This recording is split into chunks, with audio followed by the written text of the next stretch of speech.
Hello everyone, my name is Saul Preciado Garcia, and the objective of this video is to talk about the facts that happened to ex-patient of City of Hope, patient 10156817, as known as Maria Preciado, which is my mother.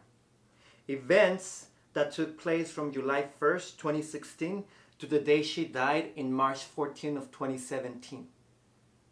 Yes, she died. I should be wearing black, but my mother's favorite color was red, so that's the reason why I'm wearing red right now at this moment. She was diagnosed with recurrent cervical cancer in September 2015 when she did not have a cervix to begin with. She had a tumor that grew 2 centimeters in 11 months.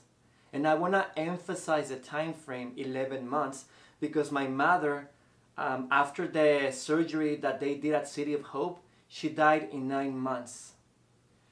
Me and my mother went and she was admitted as a patient at City of Hope, and she went under the care of Dr. Mark Wakabayashi. There they gave us two options to treat the tumor. One was a 4-month chemotherapy treatment that we already scheduled before the surgery, and the second treatment was the surgery called radical pelvic exenteration, which basically what this surgery is that they locate the tumor and they remove all the organs around the tumor. Basically, they remove bladder, they remove bowel, and they suture, they remove lymph nodes. So it's a very aggressive surgery, a very difficult, aggressive surgery that causes the life of patients most of the time. My mother did not accept blood transfusions and had multiple health issues such as diabetes, high blood pressure, cholesterol, and also acute renal failure, which means that her kidneys were only working 20%. In 2003, my mother had chemotherapy and radiation in her pelvic area to treat cervical cancer when it started. So an experienced doctor knows for a fact that tissue that has been exposed to radiation and chemotherapy does not heal easily. Does not heal easily. Dr. Bajador, he refused to do surgery on my mother without any blood transfusions. Okay, so a doctor that cares about patients, they're gonna refuse to do a surgery that potentially can kill the patient. That's what a wise doctor does. Okay? And that falls under the medical code of ethics to do what's best for the patient to prevent death. Okay? And again, Dr. Bajador, previous doctor of my mother, he refused to do a surgery. A very easy, very not difficult surgery to my mom without a blood transfusion. Okay? He refused to do a hysterectomy surgery without a blood transfusion. And a hysterectomy is almost nothing compared to the radical pelvic exenteration surgery. Okay, that's nothing compared to that type of surgery. Okay. However, that did not happen at City of Hope. Dr. Wakabayashi and his team of attendees and fellows, fellows are the students who are learning to do surgeries with the attendees. There's basically, because the City of Hope is a research hospital, so everybody is learning to basically do surgeries over there. They decided to perform this very serious detrimental surgery on my mother. Basically, allowing the fellows to learn. At that point, me and my mother had 4 months of chemotherapy already scheduled, okay, to shrink the tumor and prolongate my mother's life. We were deceived. We were deceived like other patients who have died at City of Hope. That's what I believe, and that's my opinion, okay? And according to Amendment Number 1, freedom of speech, I am allowed to express my emotions and to state my opinions, okay? That's part of my rights as a citizen of the United States. Me and my mother, we were deceived by these doctors, okay? Because we trusted in them. My mom was not a surgery candidate because of all her complications and the fact that she refused blood transfusions. Okay, and besides that, you know, all the internal tissues, because of radiation and chemotherapy, they were not going to heal properly. Back then, we didn't know about that. And they knew. I do believe that they knew about that. Individuals that hold a medical degree, they must follow a code of ethics. Okay? A code of ethics stated on the American Medical Association. And also they must follow what is called a Hippocratic Oath, the Hippocratic Oath. I don't know if I'm pronouncing that correctly, but it's called the Hippocratic Oath. In this case, they must do the following. A physician shall be dedicated to providing competent medical care with compassion and respect for human dignity and rights. Okay, so was my mom giving compassion with that surgery? Compassion would have been, you know what, ma'am, we cannot do the surgery because most likely you're going to die without a blood transfusion. Compassion would have been, you know what, ma'am, you already had 4 months of chemotherapy schedule. I will highly recommend you just do that, period. Compassion will be not proceeding with that serious surgery. That will be compassion, which they did not have. Dignity and rights. My mom lost, in those 9 months, she lost whatever amount of dignity she had, and all her rights were violated. All her rights were violated. And I'm going to tell you guys how and later on. A physician shall uphold the standards of professionalism, be honest in all professional interactions, and strive to report physicians' deficient character or competence or engaging in fraud or deception to appropriate entities. Okay, so they must be honest and not engage in deception or fraud. Doing surgeries on patients just because they want to collect money, does that sound competent? Does that sound honest to you guys? Because a lot of patients, in those 9 months that I was there at City of Hope, a lot of patients died. And they're doing surgeries like crazy. They're just doing a lot of surgeries all the time. On a daily basis, they just go through surgery, and they don't have enough space to put those patients in the rooms. They don't have enough rooms to put those patients. To me, that sounds like fraud. That they're just doing surgeries in order to collect money from them. That's my own opinion. Again, that I'm entitled according to freedom of speech. To provide only, and I'm going to emphasize this, only beneficial treatments and refrain from causing harm or hurt. To provide only beneficial treatments and refrain from causing harm or hurt. Was my mom given the most beneficial treatment she had? Was she given the best response to prolongate her life and prevent suffering? She was not. The best treatment she had at that point was the 4 months of chemotherapy that we already had scheduled. Not opening her and causing a lot of mess, because that's what they did. They just caused a lot of mess and suffering to my mother. They did not have compassion on my mother. They violated her rights. Her dignity was lost, basically. My mom didn't have any dignity for those 9 months. They were not honest.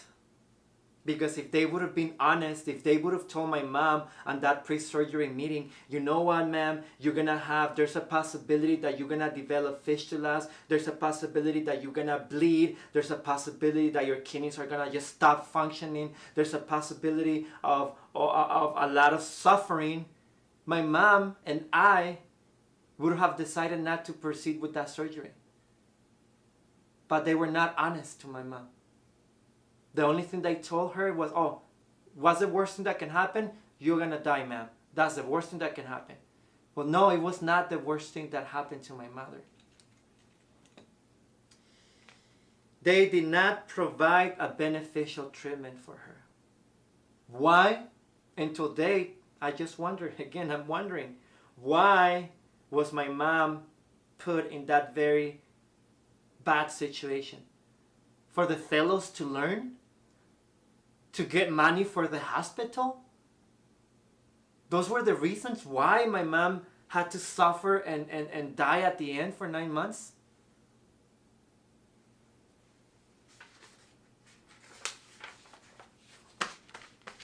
I used to not believe in conspiracy theories, but now I see that. How am I not gonna believe that they're killing us? After what happened to my mom and what I witnessed, how am I not going to believe that? After my mother's death, now I understand why Dr. Bajador, previous oncologist of my mother, refused to do the surgery on my mother without blood. And he was just going to perform a hysterectomy, which hysterectomies, most of the time, they have a minimal loss of blood. And these doctors at City of Hope, they do a surgery, a very dangerous surgery that most likely it was going to incur into a massive blood loss. They didn't care. Dr. Wakabayashi, Bern Lee, Dr. Shan, none of them say no. Let's not do this surgery because it's not the most beneficial treatment for the patient. Of course, it was not their family, right? It was just a person that they did not know. It was just someone. Probably that's the reason why they just decided to do the surgery. Why? Probably money. The fellows, they needed to learn. Because I'm going to repeat this again. City of Hope is a research hospital. Research hospital, which means that they must do surgeries for fellows, for others to learn. Okay? That's the reason why they do surgeries. And that's my opinion. Me and my mother and my family, we were gullible. We trusted in these doctors. And we trusted that they were doing the most beneficial treatment for my mother. Okay? That was our biggest mistake. My mother went through 11 hours of surgery. They removed bladder, they removed bowel, they removed a lot of lymph nodes, and all of the organs they removed had blood on them. Again, I cannot believe why they decided to do the surgery when she already had 4 months of chemotherapy scheduled. Basically because of my mom's low hemoglobin, again it was at 2.6, she was not able to recognize, and excuse me if my voice changes, but telling this to you guys makes me remember. Okay, so I'm sorry if I have to change, my voice changes. So basically because of the low hemoglobin, my mom was not able to recognize the people that she went through surgery. She was able to recognize us, the family, her children, but she wasn't there. She didn't know what was going on. So again, because of the radiation and chemotherapy that the tissue went through before, the internal organs, they didn't heal. Basically, what Dr. Burnley did is that he connected tissue, so the tissue basically got disconnected. So that created fistulas. If you do not know what a fistula is, it's like a hole in tissue, basically.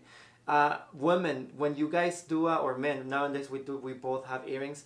So basically, a hole in the ear, that's a fistula. A vowel fistula basically is a hole in the vowel that makes all the excrement go outside the bowels, basically. So it stays in the entire abdominal cavity.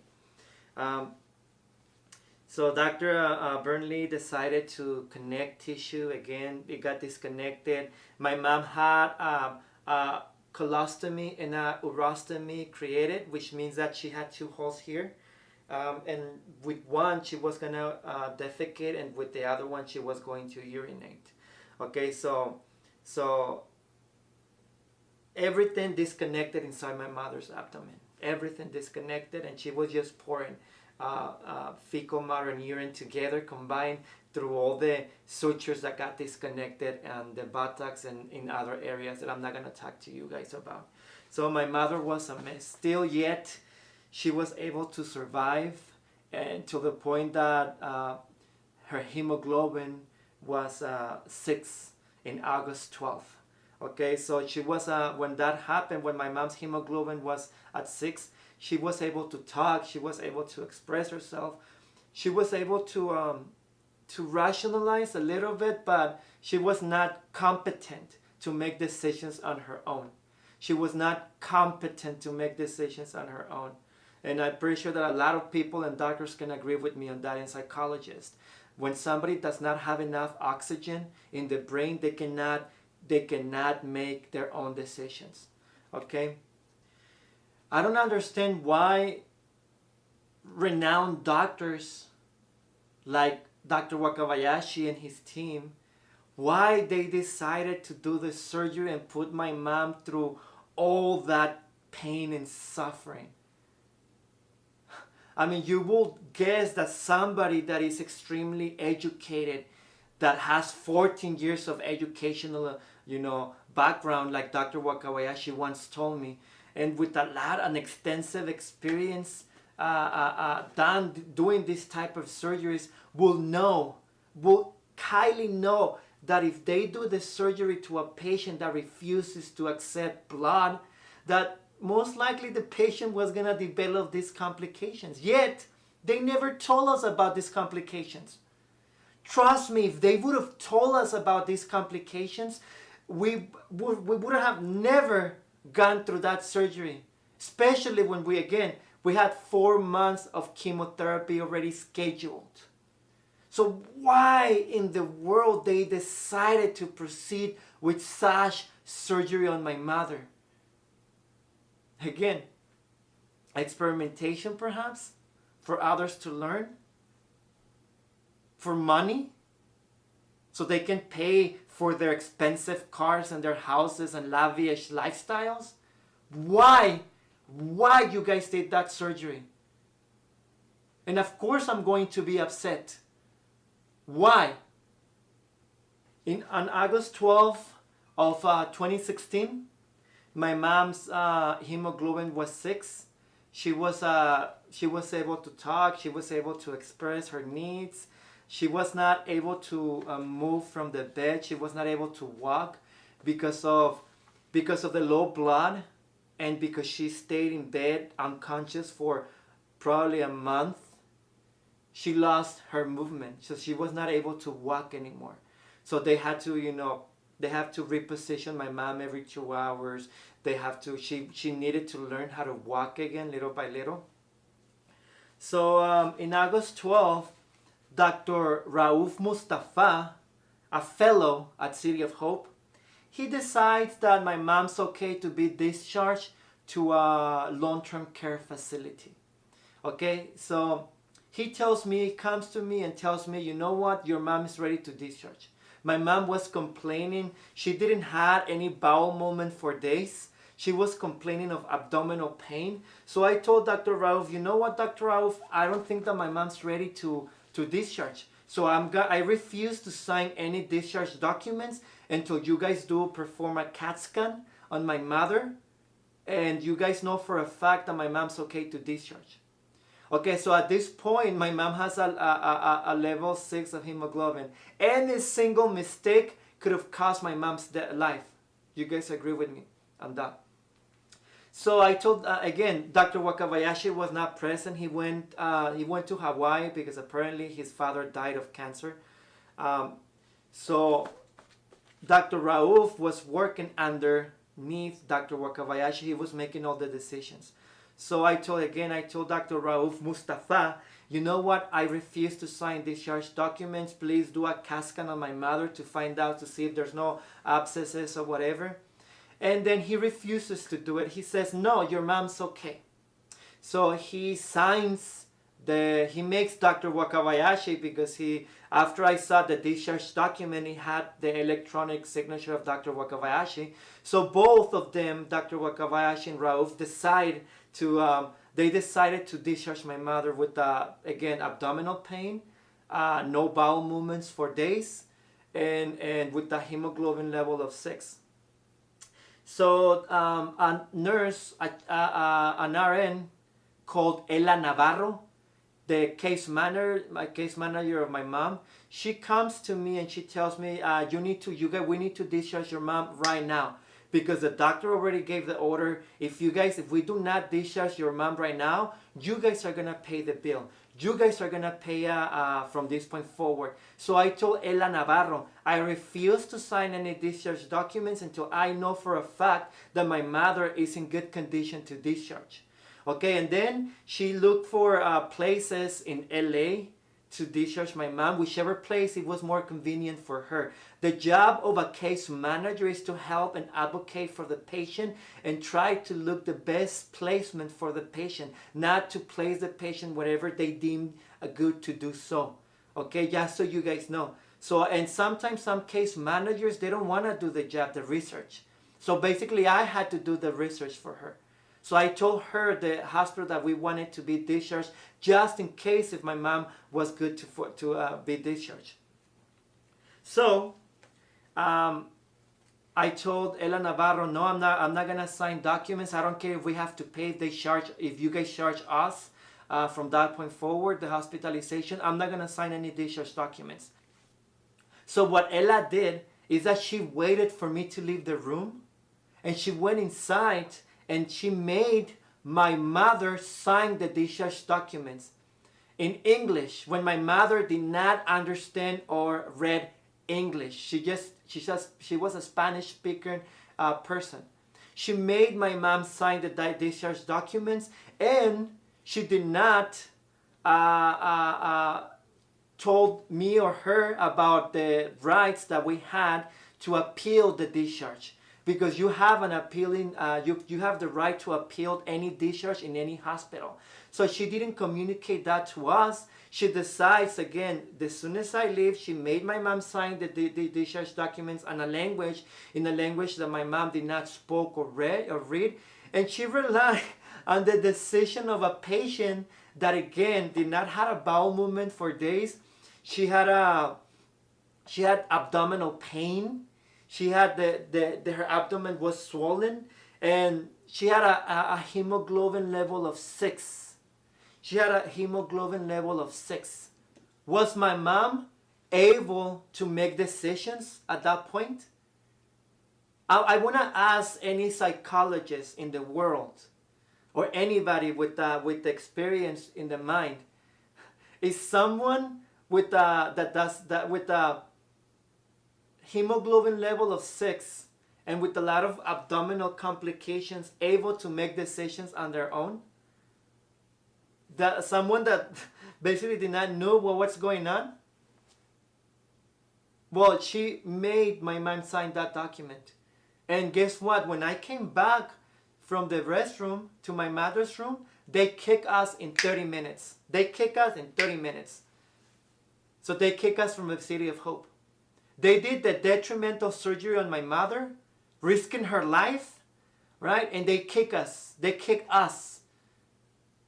on August 12th when my mom was not ready to discharge. That's what City of Hope does. They do surgeries that potentially can kill patients, and they discharge them before they die in the hospital. Because guess what? The patients die in the hospital and mortality rate increases. So they want to avoid that. They want to avoid being liable for multiple patient deaths. That's my opinion. That's what I think and I believe. And I'm 100% sure that that's what's going on. How else can you explain that? How else can you explain the illegal discharge of a patient with a lot of complications? How else? Unless a doctor from Kindred Hospital in San Diego, he told me that medical or Medicare, they just pay per treatment.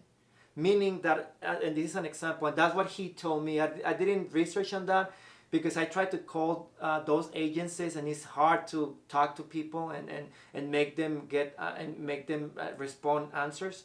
So a doctor at Kindred Hospital, he told me that, for example, if you go to a hospital for a specific procedure, in this case, let's say that you go for an appendicitis or whatever, they're gonna remove your appendix.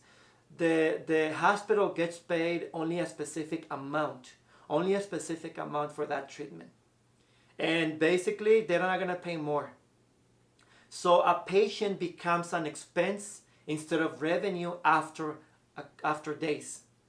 Okay, so when they discharged my mom with disregard of her well-being, that tells me that probably what that doctor told me in terms of medical payments and Medicare payments is true. That they wanted to get rid of my mom because my mom, it was an expense and it was not a revenue. Or they do so many surgeries over there at City of Hope that they don't have enough room for patients. So they don't care about discharging them to their death. Okay, because that's what they did. They discharged my mom so she will die in another hospital. That's what the City of Hope did to us. Okay? So that case manager, Ella Navarro, was a special case. I mean, who does that? I don't know. So basically, my mom was discharged to Vibra Hospital in San Diego. So after she got discharged, a week after, she got discharged in August 12th. So in August 17, she became septic. She became extremely septic. We didn't know back then, but she got a very serious infection.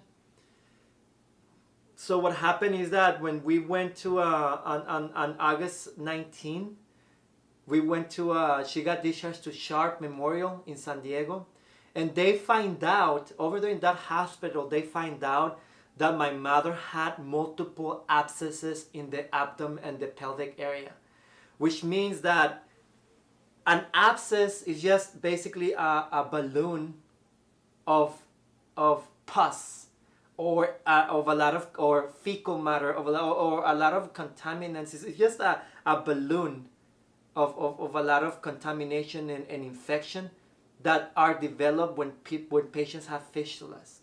Okay, so basically my mom became septic at Vibra. She was discharged to Sharp Memorial. They find out that she had multiple abscesses, that they were blocking her intestines.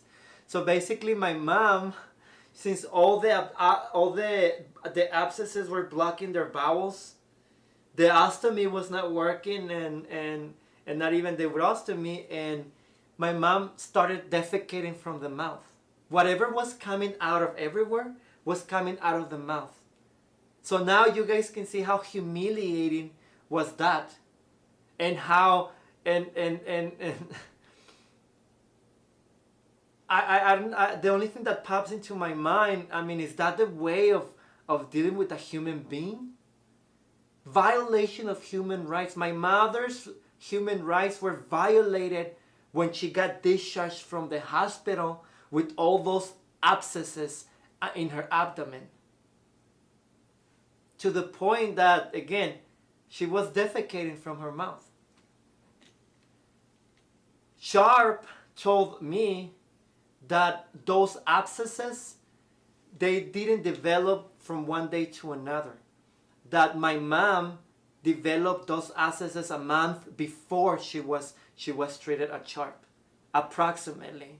So basically, Ella Navarro and Rauf Mustafa, the doctor, they work as a team to discharge a patient with a lot of abscesses in her abdomen that most likely were gonna cause her to become septic and die. So that's what they did. They discharged my mother so she could die in another hospital. How's that for a change? Can you guys believe that? And who's to say that they do, at City of Hope, they do that to a lot of patients. They do that. They discharge them just for them to die because they know that the patient is not going to survive because they basically perform a surgery that they were not supposed to perform from the first place.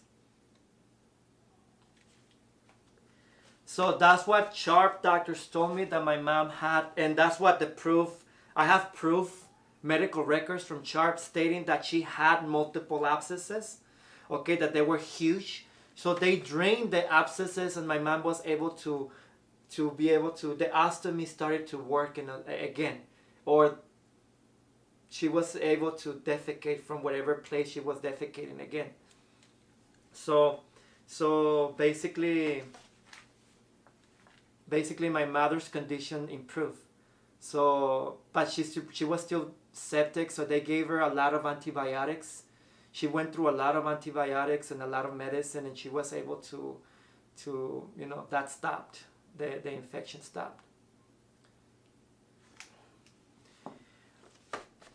After that event happened, I spoke to a secretary of City of Hope, a worker of City of Hope, and I told her, you know what? My mom, she got discharged when she was not able to be discharged. And what the secretary told me, she told me, she basically, when that happens all the time here, she basically said that.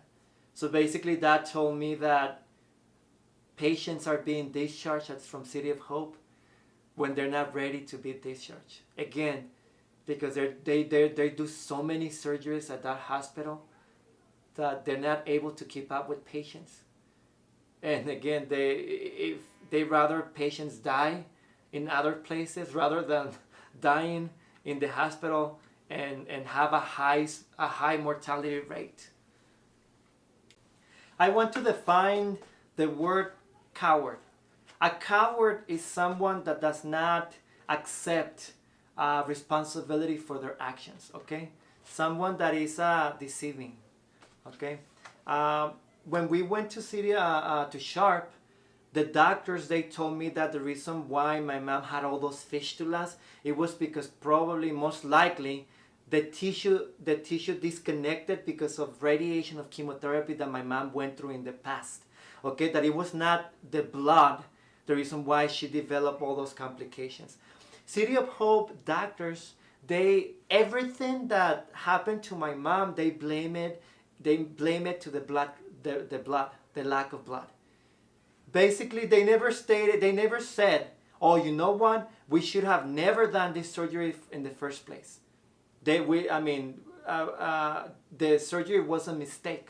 Okay, they just blame everything to my innocent mother because she made the decision of not getting a blood transfusion. Which nowadays, a lot of people, regardless of religion, they refuse blood transfusions because of the possibility of getting infections from bacteria or viruses, right? Like HIV and whatnot. So a lot of people, they refuse blood transfusions. But they blame everything to my mother's decision, not their decision of doing the surgery. And the doctors from, I spoke to a doctor at Sharp Memorial, and he even laughed when he told me that. And doctors from Sharp, doctors from Kindred Hospital, doctors from Vibra, no one was able to believe that my mom went through all that because that City of Hope doctors decided to do the surgery on her. besides all the complications and the fact that she didn't accept the blood transfusions. No one was able to believe. And I even met a doctor that worked at a hospital. I'm not going to say that the name of the hospital, that he used to work at City of Hope. And he told me, you know what? That hospital just is a joke. That hospital gives false hopes to patients in order to just get money. That's what that doctor told me. I'm not going to say names again, but that's what the doctor told me. That another doctor told me that that hospital uses the name Hope just to do surgeries that they're not supposed to be doing. Just so you guys know. That's my experience talking to several doctors from different places. All the different places where we were at. Okay? Because for approximately 4 months, we were from hospital to hospital to hospital to hospital. Okay? We were in different hospitals, waiting for City of Hope to accept us again. Because again, no one wanted to do a fixing surgery on my mother. Okay, so after the surgery of July 1st, they did a pathology study on my mom to find out if there was no cancer inside the abdomen. And the report stated that my mom was free of cancer. Okay, so she did not have any cancer. Okay, so basically, I mean, that was good. I remember Dr. Wakabayashi telling me a lot of times, Saul, if your mom survives this, she's gonna live a long time. If she survives all the complications, she's gonna live a long time. So at least she doesn't have any cancer, whatever. So in December 22 or 23, my mom got accepted again at City of Hope, and again, we didn't have any other options. No other hospital wanted to do surgery on my mother, and again, probably hospitals or doctors, they have a code of ethics that if one doctor touches a patient, does surgery on a patient, no one else is gonna touch the patient unless the doctor rejects the patient, which in this case it will be probably a legal suit against the doctor, which the doctor is not gonna reject the patient. I am making assumptions based on what we were told. So in December 22nd, my mom got accepted again at City of Hope for another surgery to fix whatever they did, to fix all the fistulas that she developed due to the surgery. So basically, I'm gonna say before we got accepted at City of Hope again, I went to talk to Elizabeth Davidson, which is the supervisor of Ella Navarro, and I told her, I just went to tell her about her unprofessional behavior.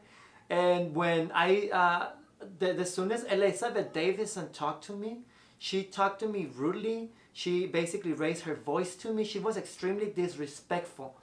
Until I told her, and I have to raise my voice to her, you know what I told Elizabeth? You know what? I have done your guys' job before, because I used to work as a case manager before as well.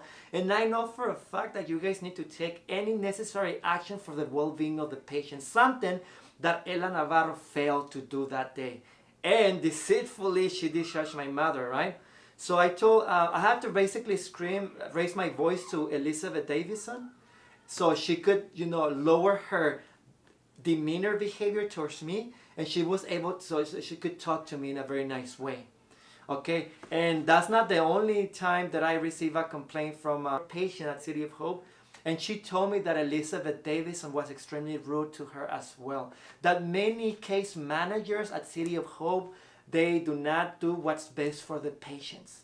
Okay, so they do what they want to do, and they just disrespect patients. Okay, plenty of times at City of Hope with different staff, I basically had to tell them that I was educated, that I have that I had 2 masters, that I worked in hospitals for 6 years, that I worked as a case manager, social worker before, so they can respect me and see me as equals. Because most of the time, they just wanted to treat me like a nobody. They wanted to raise their voice at me. They wanted to belittle my knowledge. My mother was a victim of neglect by Ella Navarro. So I reported her to the California Board of Nursing. So allegedly there was an investigation made against her, and nothing happened to her. No, they didn't do anything to Ella Navarro. Okay, so this is what a coworker of mine, another instructor, he told me. He's a lawyer and he works defending hospitals. He told me, you know what, Saul? The California Board of Nursing or any other board, medical board, they're not gonna do anything against the employees because they're the ones who choose them. If they're part of the union, they're the ones who choose them to be their representation. So they're gonna, the boards, they're gonna do as much as possible to not consequence the nurses or doctors, okay? So this, what he told me, I couldn't believe what he told me, but the fact that Ella Navarro was not affected because she committed an illegal act and discharging illegally my mom from the hospital, that tells me that basically that's a true statement what my coworker told me. I reported Ella Navarro and nothing was done about it. Because I requested, I spoke to Kim Ngo. That was the investigator. She didn't do anything. I requested her to provide me information about what happened to Ella Navarro, if they did something against her, because she didn't act accordingly. And thanks to her discharge, my mom almost lost her life. And she replied to me that upon investigation, nothing was. They couldn't investigate no illegal action on her behalf. So just so you guys know. Something that I'm going to give you guys an advice for is that if something bad happens as a consequence of an action from any hospital staff, if something bad happens, if the patient becomes more sick, or even if the patient dies, okay, I know that it's tough. But act at the moment. Request for documentation. Ask for names. Act at the moment. Don't wait and act later on. Because if you wait and act later on, the hospital is going to do whatever it takes to prevent any legal lawsuits against them. Or doctors, okay? So I learned that in a bad way. Okay, my mother died. And I'm going to explain that to you guys how my mother died later on. She died and I didn't act. I failed to act at the moment because, how am I gonna, I was in excruciating pain. I was suffering a lot, right? But I didn't act at the moment. So I didn't ask for names. I didn't request documentation at that given point. So they manipulated, the hospital manipulated my mother's death. The doctor manipulated the death certificate. And basically, everybody's saying that basically the reason why my mother died is because she was too weak. So hospitals are gonna do that. So act at the moment. Don't do what I did, that I didn't act at the moment. And again, if it's extremely painful for a specific family member, have another family member go and request documentation, request names before they manipulate and change everything, okay, to avoid any type of liability. After the surgery, for all those months, my mom was not able to eat solid food. So she was given what is called TPN. They feed the patient intravenously. Okay, so basically, I don't remember the word in my head right now, but they basically constantly, they inject the food to the patient's veins. Okay, so my mom was not able to eat that's a treatment for fistulas. When somebody has fistulas, abdominal fistulas, bowel fistulas, they cannot eat. They have to basically get TPN nutrition through the veins, okay? Through lines of veins. So basically, you guys can only imagine the suffering of someone not being able to eat for months. So my mom was not able to eat nothing. Not even, well, water, yeah, she was able to drink water, but she wasn't able to eat nothing, okay? So she was going through TPN, and that happened for months. So basically, in December 22nd, when she got readmitted to City of Hope, I spoke to Melanie Montejo. The hospital has patient advocates, okay? So the name is just a fancy name to say basically that they're like, it's a fancy name given to us, family members and patients, to believe that they're gonna advocate for us, for the patients and us, right? It's a fancy name. The reason why is because they're just mediators between the patients and family and the hospital. And their main function is to basically prevent liability, okay? Basically prevent liability to the hospital. So don't trust them very much. That's what I'm saying. Melanie Montijo, she's a social worker. I used to have a lot of contact with her in the hospital. So she once came to me and told me that she pretended to be very interested in my mom and worried and whatnot. And I asked her, who pays your check? Who pays for you? And she responded, well, City of Hope. So that's the reason why I told her, you know what? Then you're gonna advocate for the rights of City of Hope. You're not gonna advocate for the rights of my mother. Okay, so that's what patient advocates are there for, to serve as mediators to prevent liability to the hospital. I want you guys to know this, okay? I spoke a lot of times to Melanie Montijo. They refused to accept my mom at City of Hope for so many months. Okay, so I basically sent an email to Melanie Montijo and told her, you know what? You guys are rejecting my mom, and I think that that's a violation of her human rights. I'm going to contact the Human Rights Association, and I'm going to tell them that you guys are making my mom suffering, and that because of you guys, my mom almost lost her life multiple times. Okay? So I did my best to prevent my mom to die all those months. So I sent that email to Melanie Montijo on the 22nd, and when I sent that email to her, within a couple of days, my mom got accepted again. Quick, she got accepted in the hospital.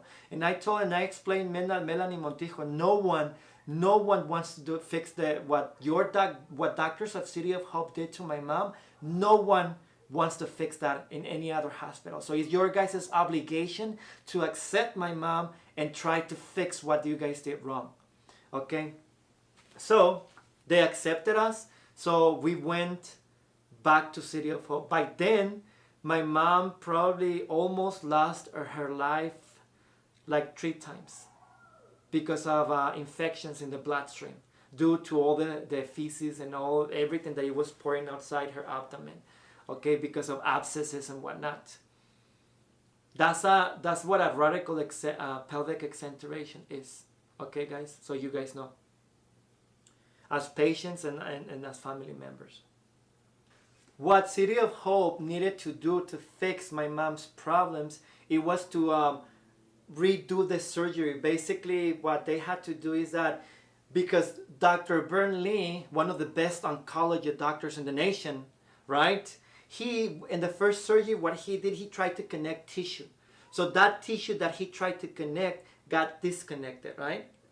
Got open because of the tissue was not it was not going to heal because of the radiation and chemotherapy that he went through before, and because of the lack of blood, because we do need oxygen to heal as well. So it was a lot of factors, not just the blood. But what Dr. Burnley had to do in this situation was, because my mom, remember that my mom had a colostomy and a urostomy. What they needed to do is to redo the urostomy, because my mom new holes were coming out of my mom's body. New holes were coming out of my mom's body. When she got accepted the second time, my mom developed an opening happened over here. It was another hole that it was urinating. So, but when that happened, my mom's kidneys were still functioning. So, what Dr. Burnley had to do is to basically cut the bowel, and instead of trying to connect the bowel, he was supposed to bring the bowel all the way up to the ostomy and connect it directly, instead of trying to do connections inside. So I told Dr. Burnley, because I did research again on my own, and I told Dr. Burnley, Dr. Burnley, why do you want to, because he told me that he wanted to reconnect tissue again, and I told doctor, why do you want to reconnect tissue? It doesn't make more sense to, instead of trying to reconnect tissue, bringing the bowel all the way up to the ostomy to prevent any more fistulas? And then he got offended because, again, if you tell a doctor something that you research and is the right thing, they're gonna get offended, and they're always gonna tell you that they're gonna do the opposite. Okay, they're like children getting angry because you're allegedly they take it like you're telling them what to do, and they have so much ego that they think that they're gods, that they cannot believe or they cannot understand that other people are gonna give them any type of option or alternative. So Dr. Burnley got offended, and then later on he came to me and he told me, well, yeah, that was the best action to take in your mother. So basically that's what he did. He, instead of reconnecting tissue, he brought up the tissue, the bowel, all the way up to the ostomy, okay? Okay, so an advice that I'm gonna give to you guys is that as soon as you get hospitalized or a family member gets hospitalized, assign a power of attorney. It's very easy. Assign a power of attorney, and let that power of attorney be a family member or the next in kin. Okay, which means your daughters, your children, or your parents. Okay, not second cousins, third cousins, whatever. Make sure that that person is gonna advocate for you and is gonna give all his or her all to fight for your rights. Okay, make sure that because if you guys assign a friend just because you guys don't want a family member to worry, that friend may not advocate for your best interest. That happened to a lady that her son, to prevent her to worry a lot. He had leukemia in that hospital in the City of Hope. He assigned a friend as a contact, as a power of attorney. So what happened is that now the guy's dead, and the family member, the parents, they not even know why he died. They not even know what happened to him. So right now they're trying to ask the friend about proof and about conversations they had with doctors, and the friend basically refused to help. The best friend, they were like blood brothers. Okay, so he refuses to talk, and he doesn't want to share any information with the parents. That's the reason why I'm telling you guys, as soon as you get hospitalized, assign a power of attorney, and let that be a loved one, a very, very close to you, your husband, your wife, your son, or your parents, next to kin. Okay, that's the advice that I'm gonna give to you guys. I fought for my mom unconditionally. So again, she was admitted in December 22nd. She had the second surgery to fix everything inside on July 17. She was placed at ICU after the surgery. Obviously, she was very weak. So she became septic. So she almost everybody thought that she was gonna die, but again, my mom was a fighter, so she didn't die. She survived. Sadly, the kidneys stopped working. They were not working anymore. So, but she didn't die. She was a fighter. They put a tube, a machine. Well, they connected a machine to help her breathe. So they put the tube inside the mouth all the way up to the lungs. So they removed the tube so it will not hurt her esophagus walls, and to remove discomfort. So what they did is that they did a tracheotomy. So basically, my mom had the machine connected through her trachea to her neck. So basically, after a week after surgery, and after she was able to survive another septic serious infection, she was able to breathe on her own for weeks. Ostomies, the kidneys failed, completely shut down. So my mom had to go through dialysis from that point forward, which it was bad, but she was still alive. The TPN, she was not being fed by TPN anymore. She was being fed by a tooth through her nostrils. I don't know what's that called right now. But she was able to get food through her stomach directly instead of TPN. Okay, so the TPN was taken off. The colostomy was working perfectly, so everything was going well. Everything was going on well. So for approximately a month and 2 weeks, she was doing good. She was improving. She was awake. She was oriented. She was able to. She wasn't able to walk again because obviously she needed to learn how to walk, and her muscles, they needed to gain strength for her to walk again. So 3 weeks before she died, they were transferring my mom. I don't think that she was a regular floor candidate. She was taken away from ICU because allegedly she was stable enough to be removed from ICU. So when they were the trachea, even though that she was not breathing with the machine, she was breathing on her own. The trachea, the tubing accumulates saliva and mucosity. So they have to suction the tubing constantly. So they need to make sure that nothing gets accumulated to stop her breathing, and again to incur into another emergency. So my mother. So what happened is that they decided to transfer my mom to from ICU, intensive care unit, to a regular floor. And I refused. I told them, you know what? I don't think that my mom can go to a regular floor when the ratio is 1 nurse per 4 patients. And in ICU, the ratio was 1 nurse per 2 patients. So the patients in ICU, they're more monitored than regular floor.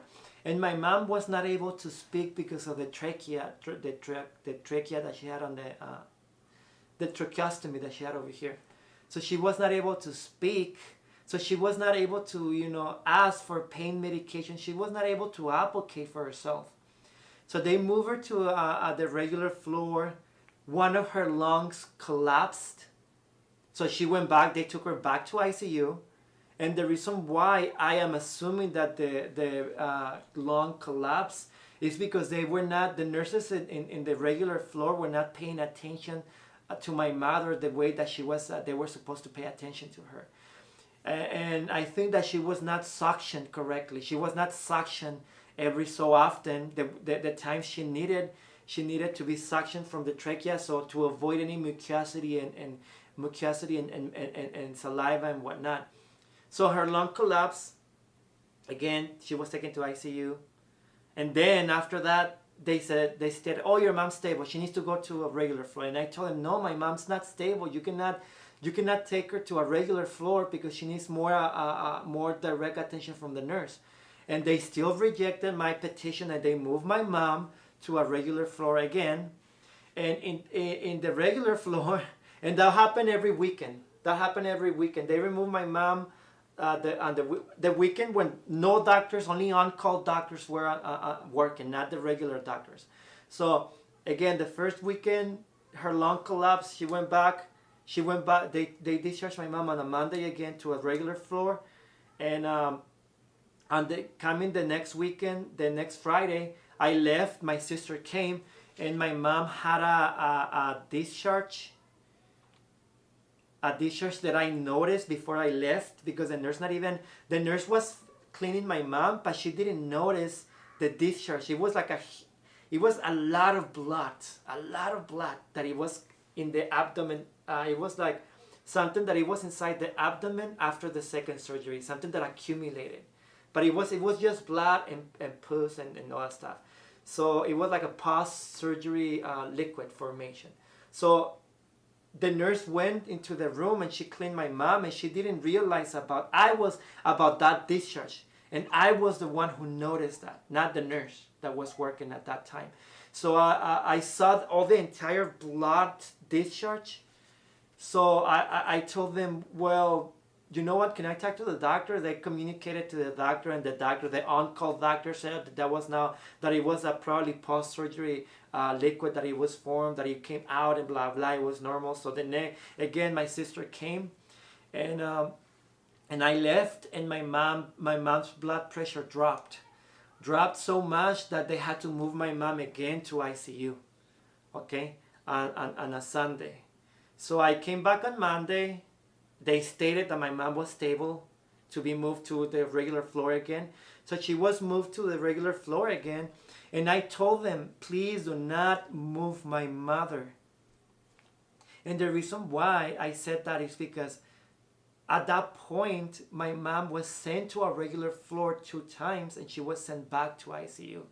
Okay, so it was obvious that my mom was not a patient stable enough to be in a regular floor.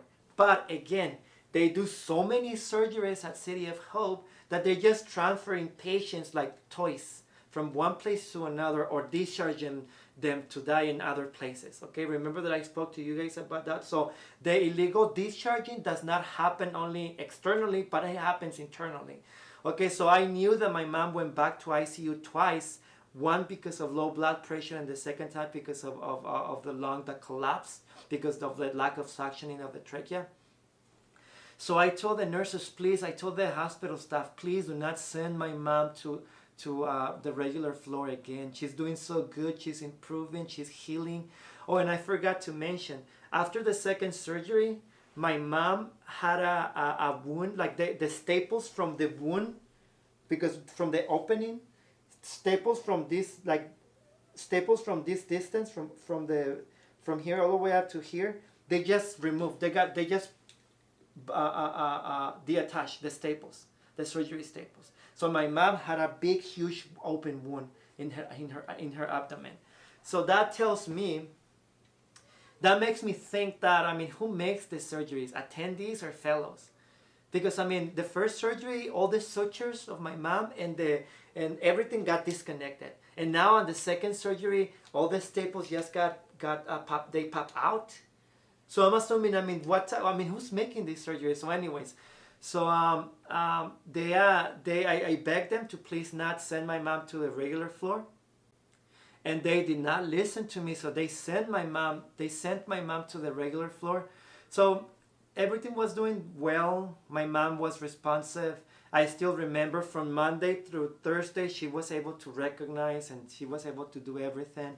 She was eating the diet. It was Nipro, a high protein diet. She was doing good. She was doing great. Blood pressure was fine.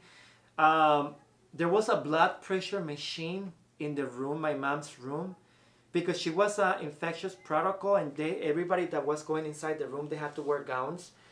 They left a blood pressure machine inside all the time. So that blood pressure machine was a workable blood pressure machine. Okay, so that blood pressure machine I used several times, because I used to work in hospitals, so I know how to take vitals, and I know how to do stuff that nurses do. So that blood pressure machine I used a lot, and all the PCAs, Xiomara, Esperanza, all of the PCAs and stuff, they were using that blood pressure machine to take vitals and record the vitals, you know. So on Thursday, the last time that my mom was conscious, we were watching a movie. We watched movies all day. She was holding my hands. I can still remember and feel the grip on my mother before she fell asleep, like around 7 p.m. on Thursday or 8 p.m. And the last movie that we saw, it was a movie Beloved by the last movie that we saw, it was Beloved with Oprah Winfrey. And I was talking to my mom, Mama, mira esta mujer.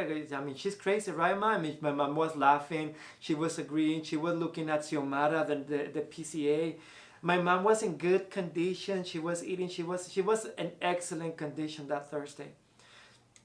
Again, she was doing good. I don't think that she was regular for a patient candidate. I think that she was still supposed to be in ICU. But anyways, She was doing extremely good. I'm sorry, I'm losing my thought because I'm remembering, and it's making me lose my voice. So on Thursday night she went to sleep.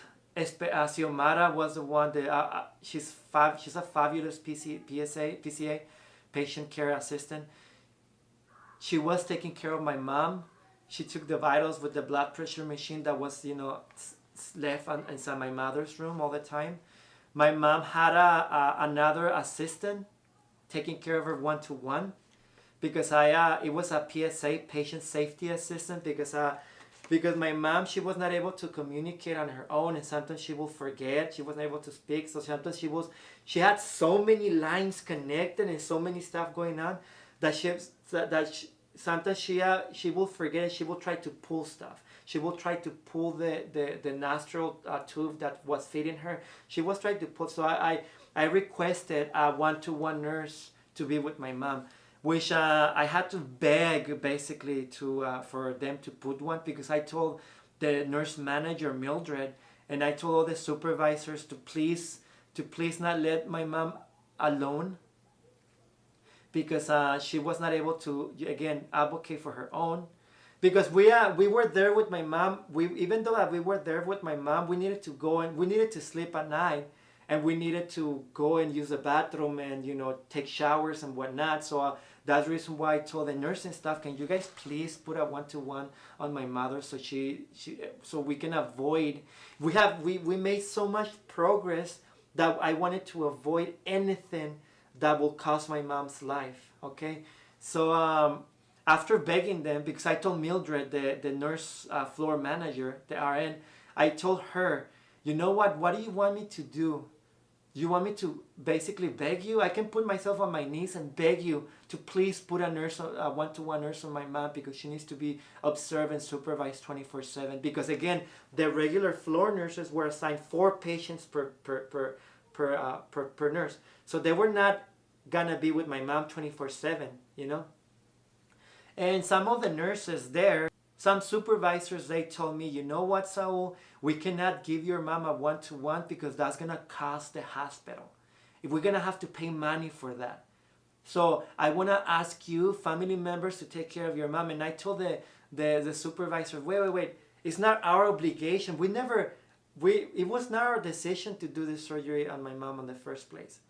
We have to sleep.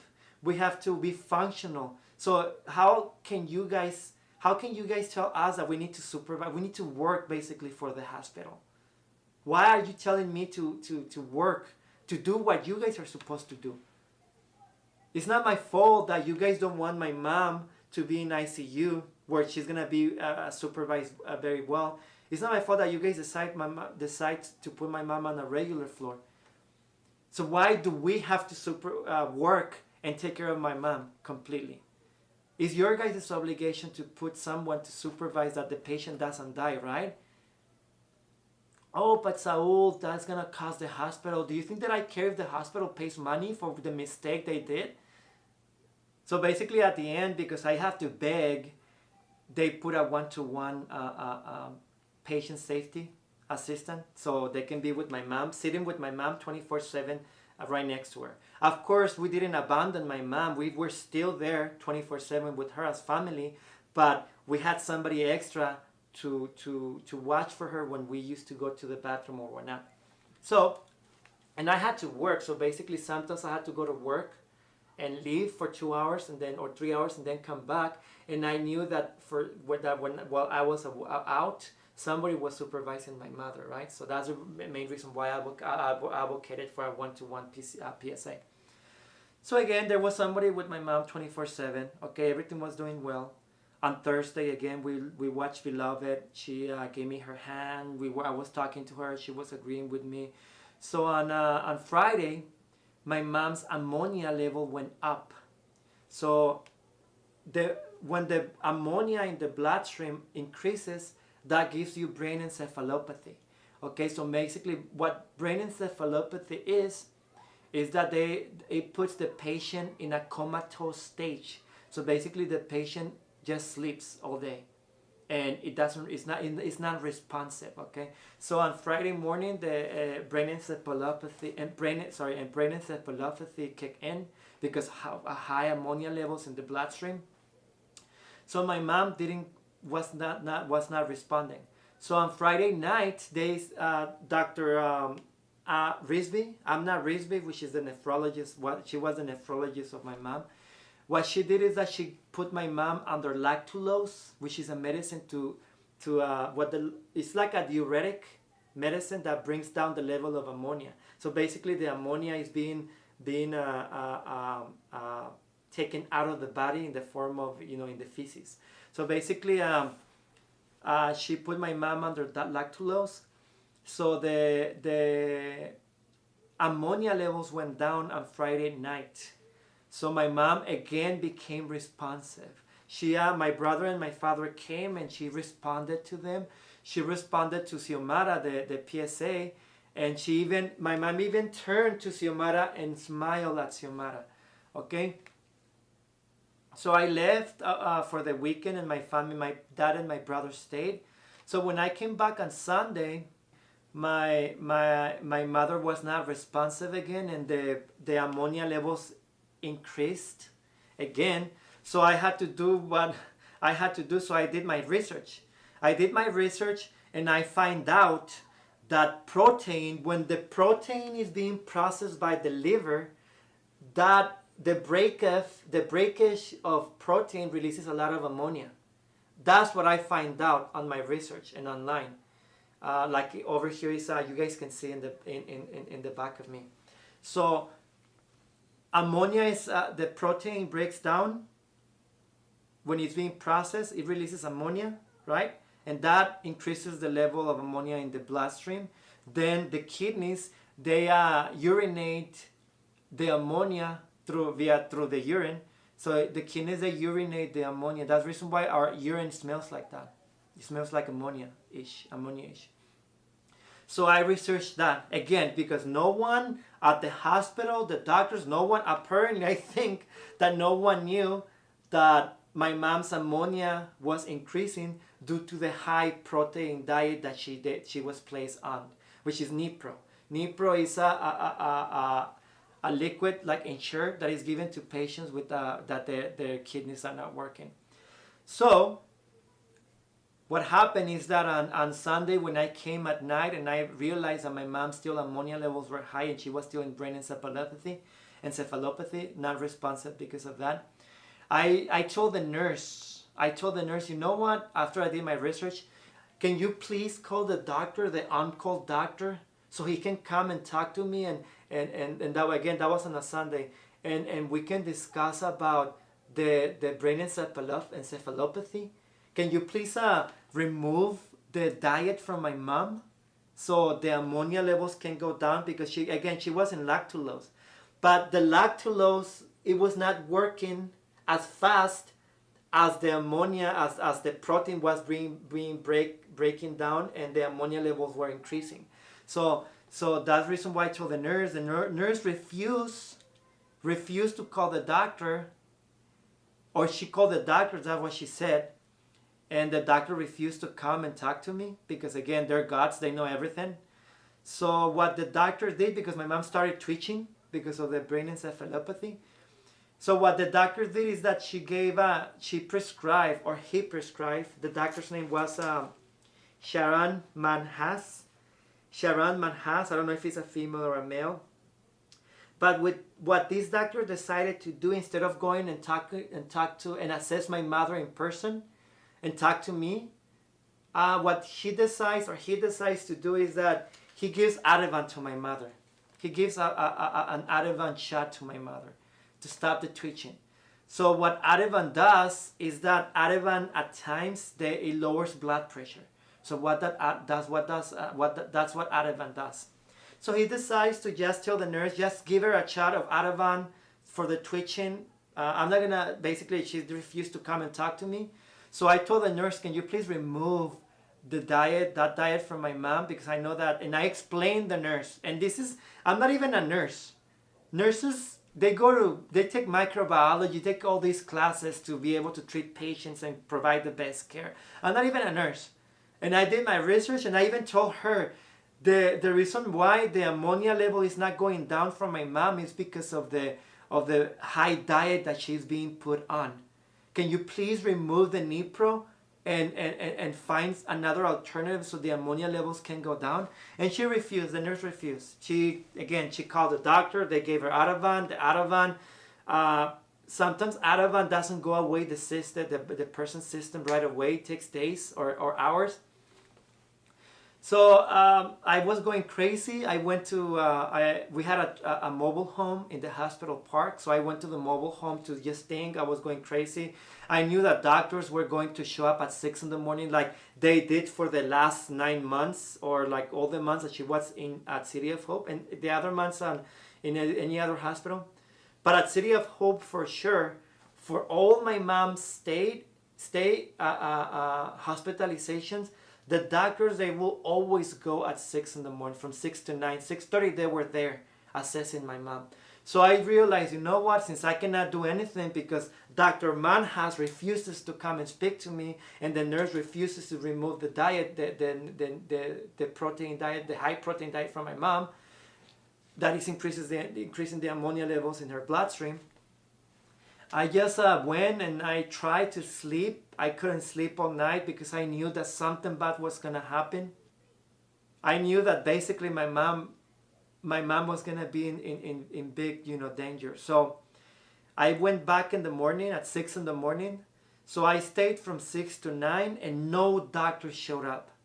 No Dr. Burnley, no Dr. Wakabayashi, no doctor showed up to do their rounds, their daily rounds that they do on patients. No one showed up from 6 to 9. And the doctors, they wanted to blame the brain encephalopathy to the liver. So I was keeping track of everything all the labs of my mom. So I knew for a fact, I learned that there was a couple of parameters that they tell if the liver is functioning or not. So I went at like around 9, I went to print all the labs of my mom, at least 1 week of labs, to look at those parameters that state that the liver is functioning correctly, because they wanted to blame it on the liver. So I printed all the labs, and I went to Dr. Ioannis K. Dr. Ioannis K. And I asked the doctor, is my mom's liver functioning well based on these parameters? And Dr. Ioannis stated, yes, your mom's liver is okay. She's doing fine with the liver, is functioning. So after that, I went inside my mom's room, and she was going through dialysis, to a dialysis treatment. Those treatments, they lasted 3 hours.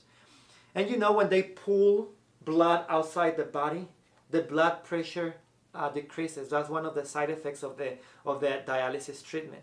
So I was putting the gown, the infectious gown, to go inside my mother's room. And again, into that time, no doctor showed up. No one showed up. Okay? Because I asked the one-to-one PSA, is any doctor came and tried to assess my mom? And she said no one has came. So my mom was completely ignored that day, Monday the 13th. She was completely ignored by all medical staff, doctors. So she was assigned a nurse named Tiffany Shen. Okay, so that nurse was, I don't know what she was doing. The hospital has 2 sides. Okay, so you go around, and it has, I guess, a left side and a right side, and in between there's all the nurse stations and doors and whatnot. So Tiffany Shen, the nurse that was assigned to my mom, she was nowhere to be found. So she was on the other side of the floor. She was not even where she was supposed to be seated, supervising my mom. Okay, so I'm just saying that because to prove a point that in a regular floor, patients are not supervised good as they need to if they're very critic. So basically, when I put the gown and I was going to, and I look inside my mom's room, she was going through the dialysis, and I saw the nurse, the dialysis nurse, inside the room on his cell phone and close to the room's computer. He was not right next to my mother. When dialysis nurses, they must be right next to the patient when they give dialysis, just in case there's any emergency. His name is, and I have the report here, his name is Jay, because he's not even, I don't know what he went to school, because he's not even able to write his name properly. So the only thing that I know about him is that his name is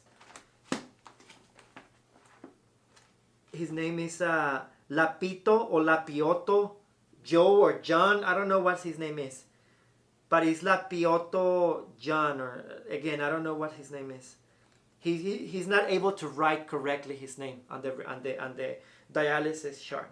Okay, I went inside my mother's room, and I realized that he did not finish a 3-hour dialysis treatment. Okay, so I realized that my mom's blood pressure is 60/30. 60/30. Okay, so he took my mom's vitals here, and he went down over here. You know, because you can take vitals in multiple parts of the body, to if the vitals are not, you think that they're not correct, the machine doesn't register them correctly. So he went over here and he went over there. So I told him, I asked him, hey dude, my mom's vitals are 60/30. I mean, is that right? And he laughed. He laughed and and he just told me, oh, don't worry, don't look at the machine. It's broken. The machine is broken. So what he said did not make any sense to me. Especially because, again, I saw the vitals 60/30. And again, I worked 5 years taking vitals. I know what vitals, unacceptable, vital registration is. So what I did is I looked for Tiffany, the nurse. She wasn't around. So what I did is I went outside the room, my mother's room. I grabbed a new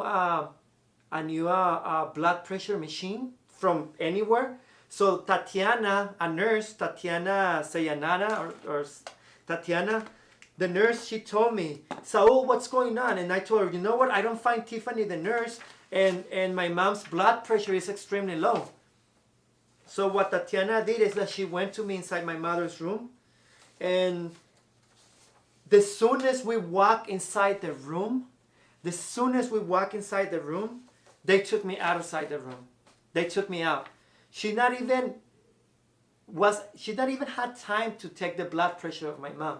We went inside, and the dialysis nurse he was suctioning my mom, and the blood pressure cuff was on the other side, on the other leg. Okay, so he probably took my mom's vitals like probably 5 times, if not more. And he was suctioning my mom. So as soon as we went inside, I saw that, they took me out of the room. My mom went into code. My mom basically didn't have a pulse. So she died. She died at that specific moment. Okay, and she died in front of me. I was witness of everything that happened. And there was a 1-to-1 PSA that was inside the room, and she witnessed everything as well. She died in front of me. I was taken out. They resuscitated my mom because she was a full code. So they resuscitated my mom, and she was taken to ICU. Okay? She was taken to ICU. And Dr. Risby and Dr. Wakabayashi was then when they decided to show up. So Dr. Risby, the nephrologist, showed up, and she told me, Saul, what happened? And Dr. Wakabayashi, the same thing. And they blamed my mom's death, my mom's code, to her weak state. Oh, your mom was so weak. She had a heart attack. Dr. Risby said, oh, your mom, she was able, the 3-hour dialysis session was successful, and vitals were normal, and all of a sudden she died. And Dr. Wakabayashi stated the same thing. And I told Dr. Risby, you know what, Dr. Risby? You were not even there when all this happened. The reason why my mom went into code is because a stupid dialysis nurse that does not know not even how to write his name properly, he failed to report low blood pressure on time. He failed. He took my mom's blood pressure like 4, 5, or 6 times. Okay, so he let the low blood pressure to exist until my mom had the heart stopped functioning. Okay, so don't come to me and tell me that it was my mom's fault when you were not even there. You were not even witness of all these events. So I turn around and look at the one-to-one PSA, which her name is Paulette. I don't know her last name. Her name is Paulette. So I told Paulette, isn't my statements true? And she looked at Dr. Risby and she said, yes, everything that he's telling you is true. Okay? That the nurse, the dialysis nurse, failed to report low blood pressure on time. He took blood pressure multiple times. And on top of that, he was on his cell phone. He was not even taking care of my... And the same nurse on a previous occasion, like 2 months before this event happened, the same nurse, Opolito, John, Joe, Lopolito, whatever his name is, the same nurse, after he finished a dialysis treatment, he saw the lines of my mom contaminated with urine and fecal matter, and he did not change the dressing. Okay, so the next day, the next time that another dialysis nurse showed up, the dialysis nurse and Aneka, another nurse that works at City of Hope, they were arguing, they were fighting in front of me. I was just looking at them fighting, arguing. And the dialysis nurse told Aneka, why you guys didn't change those dressings? Those dressings are contaminated. How come you guys didn't change the dressings? Aneka, and now, again, another person that doesn't, she was taking care of my mom. I don't know if she was supposed to change the dressings, the contaminated dressings.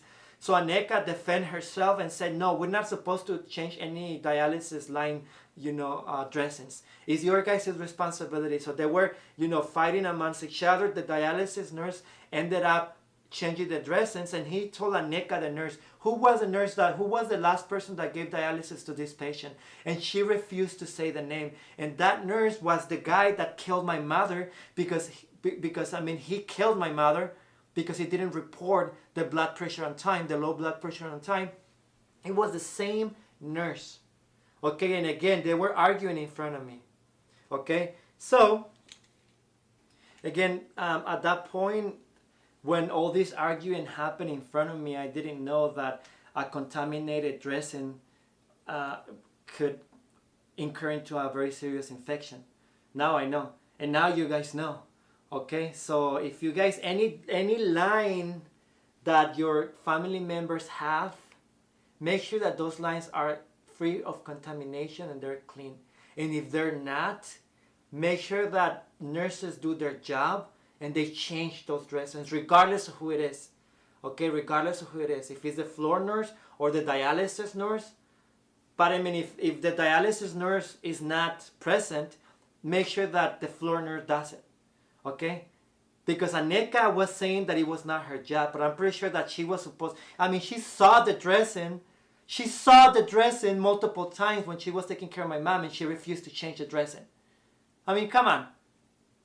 Anyways, make sure please to look for those small details that they can cause a very bad infection and cause your loved one's life.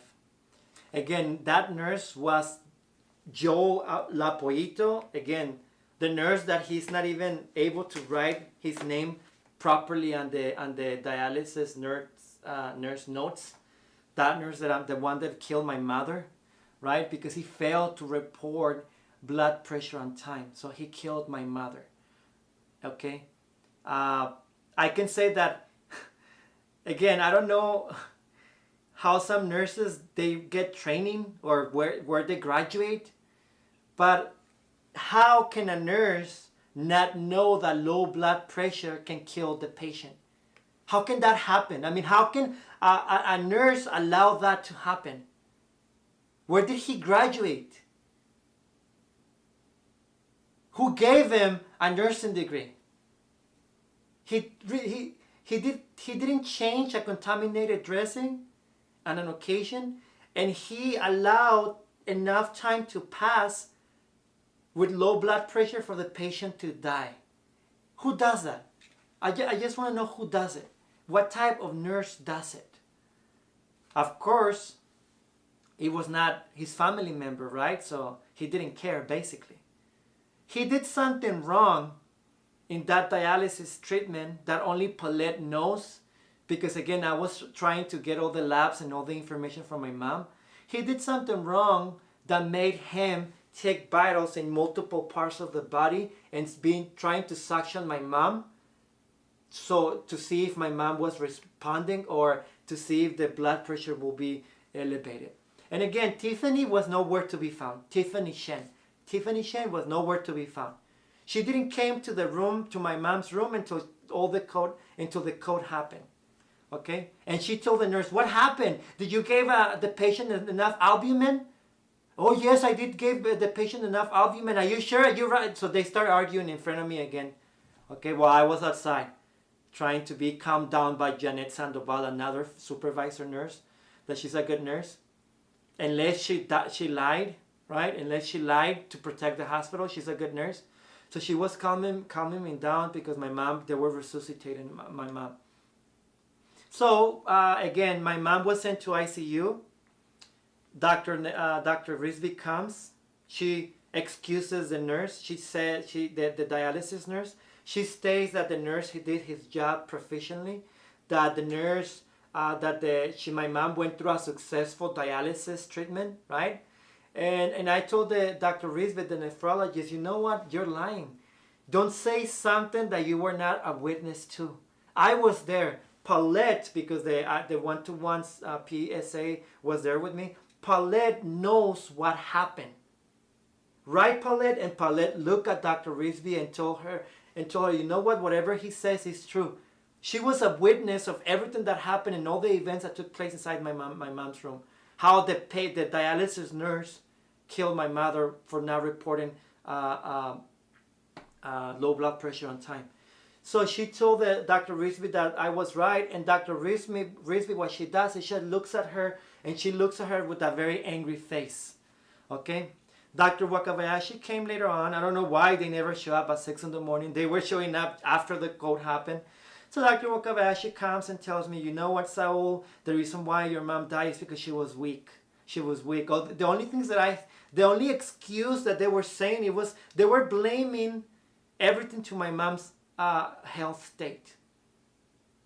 Okay? So I explained Dr. Wakabayashi, no, the reason why my mom died is because that stupid nurse was on his cell phone. He was not paying attention to my mom, and he failed to report low blood pressure on time. That's the reason why my mom died. She got the code. So again, they didn't care. They left the room. They still left blaming everything to my mom, which, again, remember the meaning of a coward? He or she that does not accept their own responsibilities, right? Well, they left and they still blame everything on my mom's health, okay? Not considering what I saw and what I was witness to and what Paulette, the PSA, was witness to. So after Dr. Wakabayashi left, my mom, Dr. Tran, the cardiologist, came to me and he had to inject my mom a solution because my mom, after the resuscitation, my mom blood pressure was extremely fast. Her blood pressure, if I'm not wrong, it was like 180 over 100 or 150 over 100. So it was extremely high. So he told me, Dr. Tran told me, you know what, we need to give a shock to your mom's heart so the heart can beat as normal again. Right? Because I guess that they injected a lot of adrenaline, so the heart will be pumping again.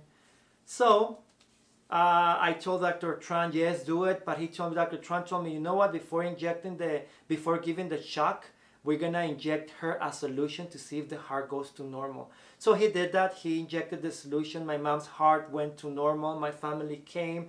Dr. Tran told me, you know what? I saw the report, the brain report, because they did a brain CAT scan before the code to my mom and everything was normal.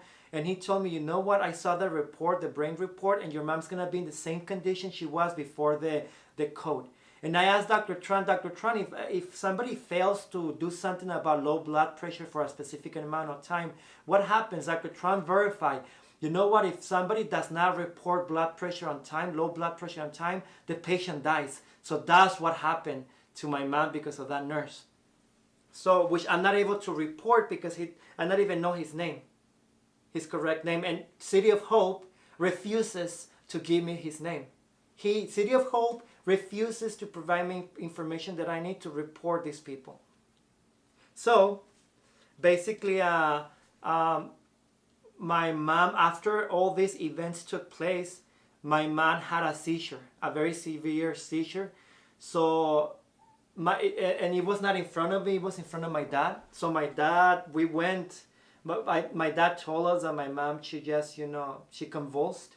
So we went inside the room after the convulsion, and they did a brain analysis, another brain CAT scan, and my mom, Dr. Wakabayashi, took me to his office and told me that my mom suffered a lot of brain hemorrhages.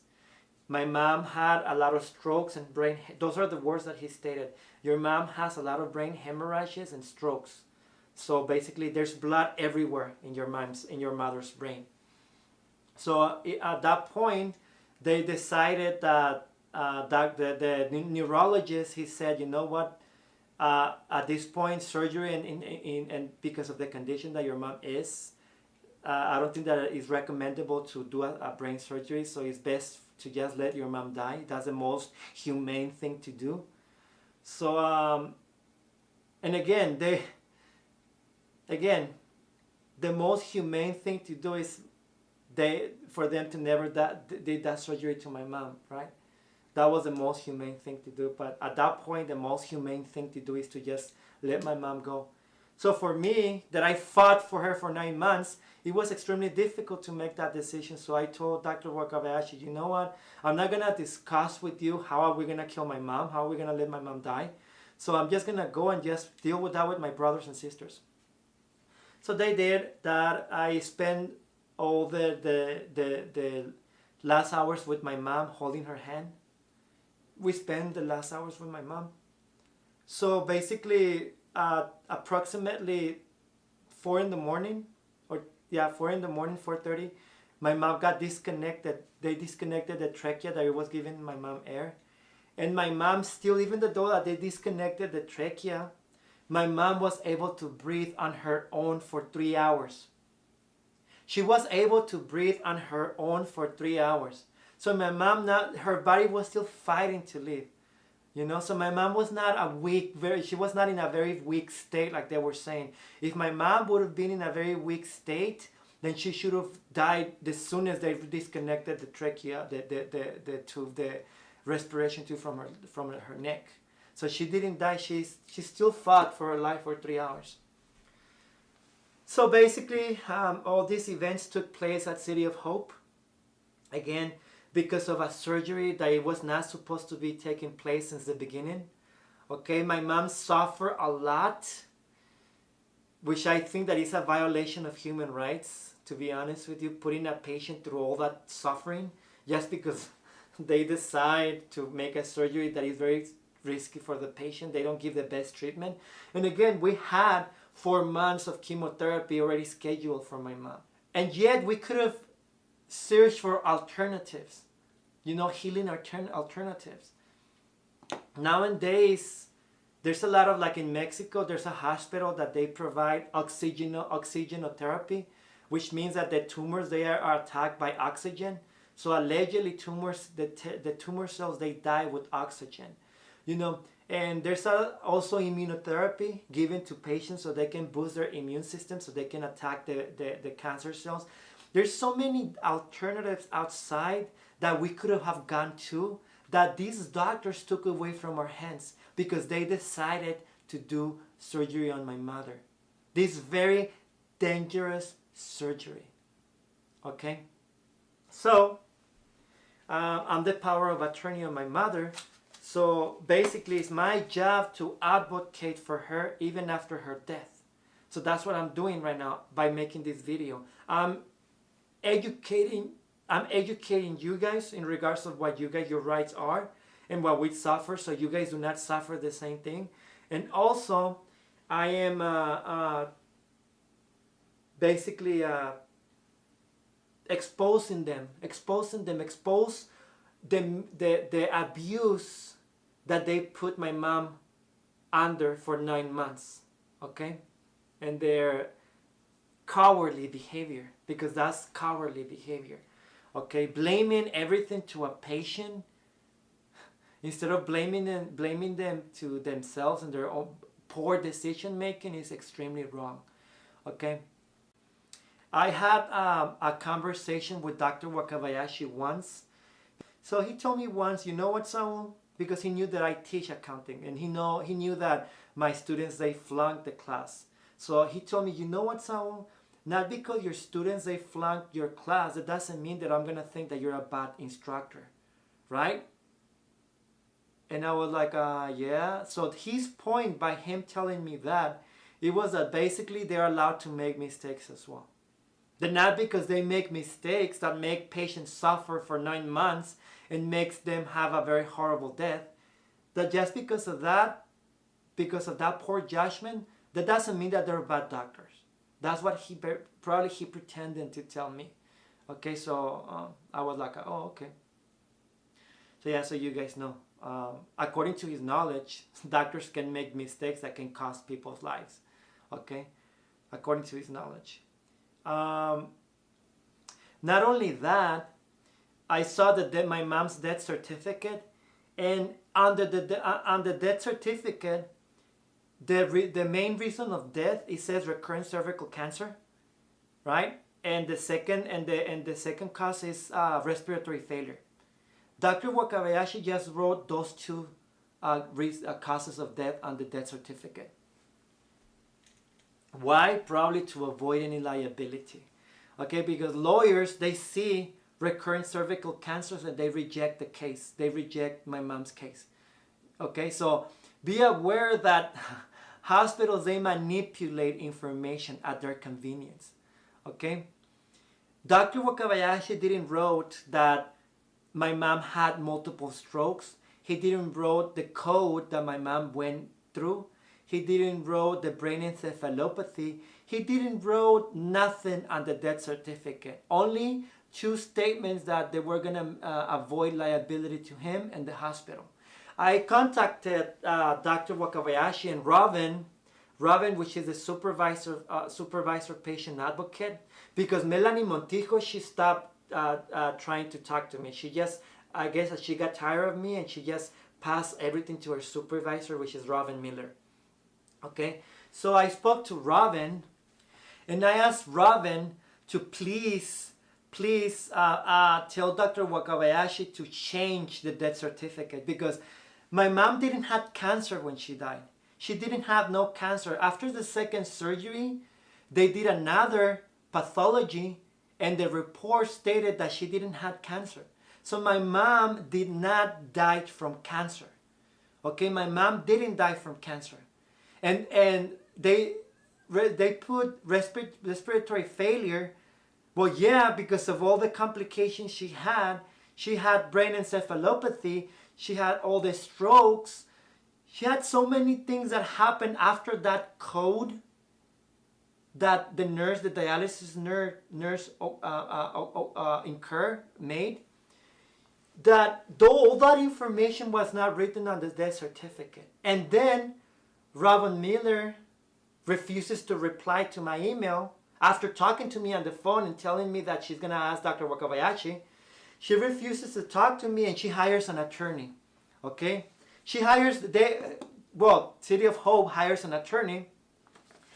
The name of the attorney, he's John C. Kelly. I don't know if who is a John C. Kelly or Patrick J. Goethals.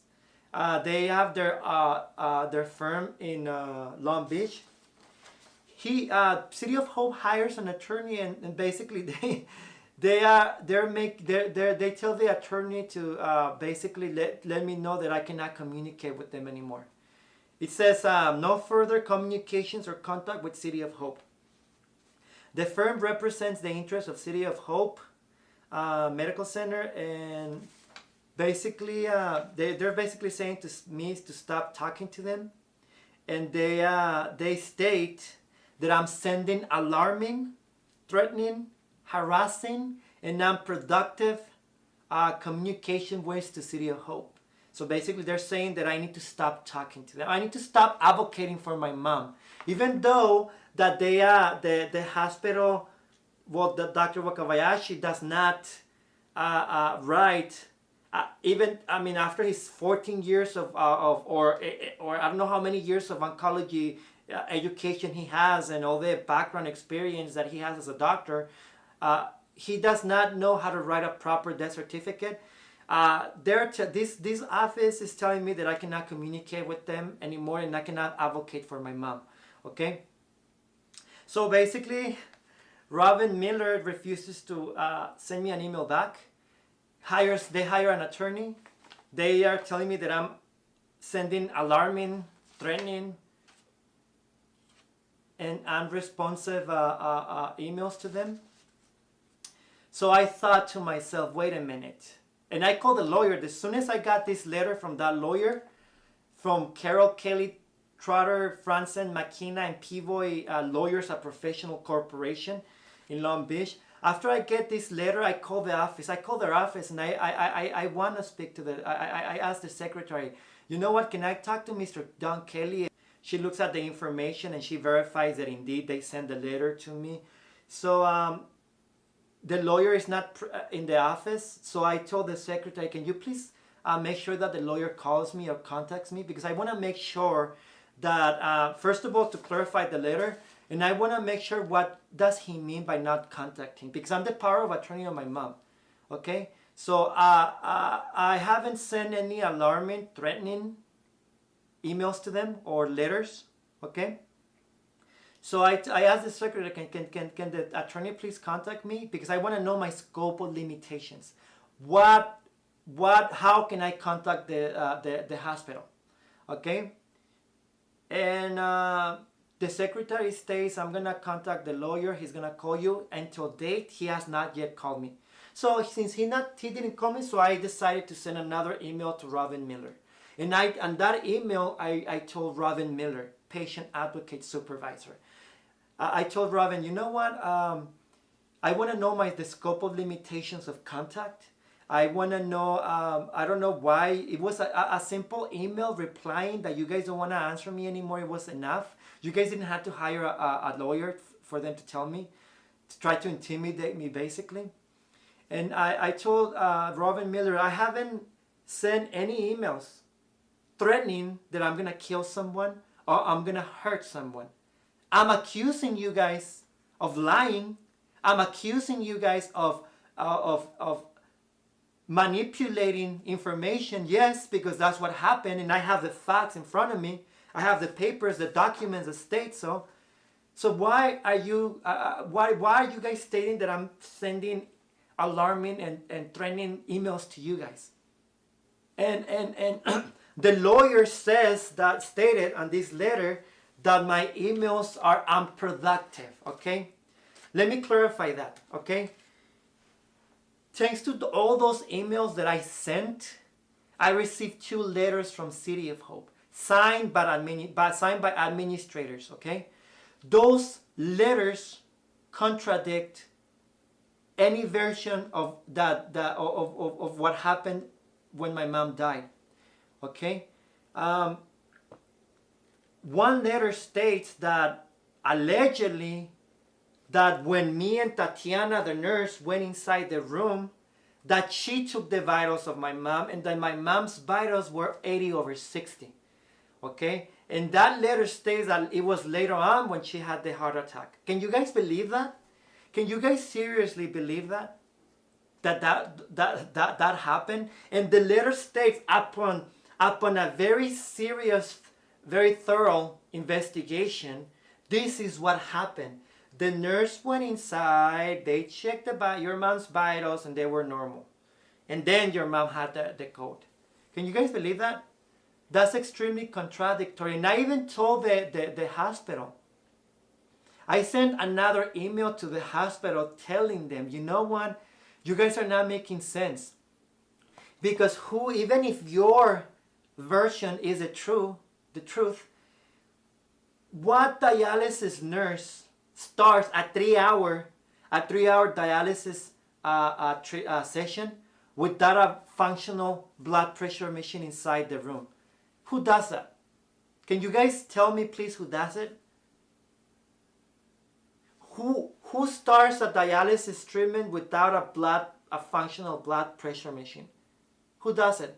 When blood is being pulled out of the body, the blood pressure drops. Okay, that's the reason why dialysis nurses, they must administer albumin to raise the blood pressure and maintain the blood pressure while the dialysis is being given. So can you guys please tell me who does that? So I told them this letter is proof that you guys are not making sense. Still, if your version makes sense, if your version is the truth, then still the nurse committed neglect. Okay, so after I sent that email, they sent another letter to me explaining a complete different version of events. Okay, a complete different version of events. And then I told them, you know what? Dr. Risby was the one who told the endocrinologist to give my mom Nipro as a diet. So it wasn't Dr. Risby's responsibility with all her years of expertise and her degrees, medical nephrologist degrees and whatnot, whatever she has. It wasn't her responsibility to take my mom out from Nipro, which was giving her the brain encephalopathy.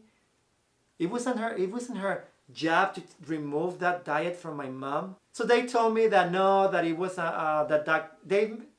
they made a complete different scenario.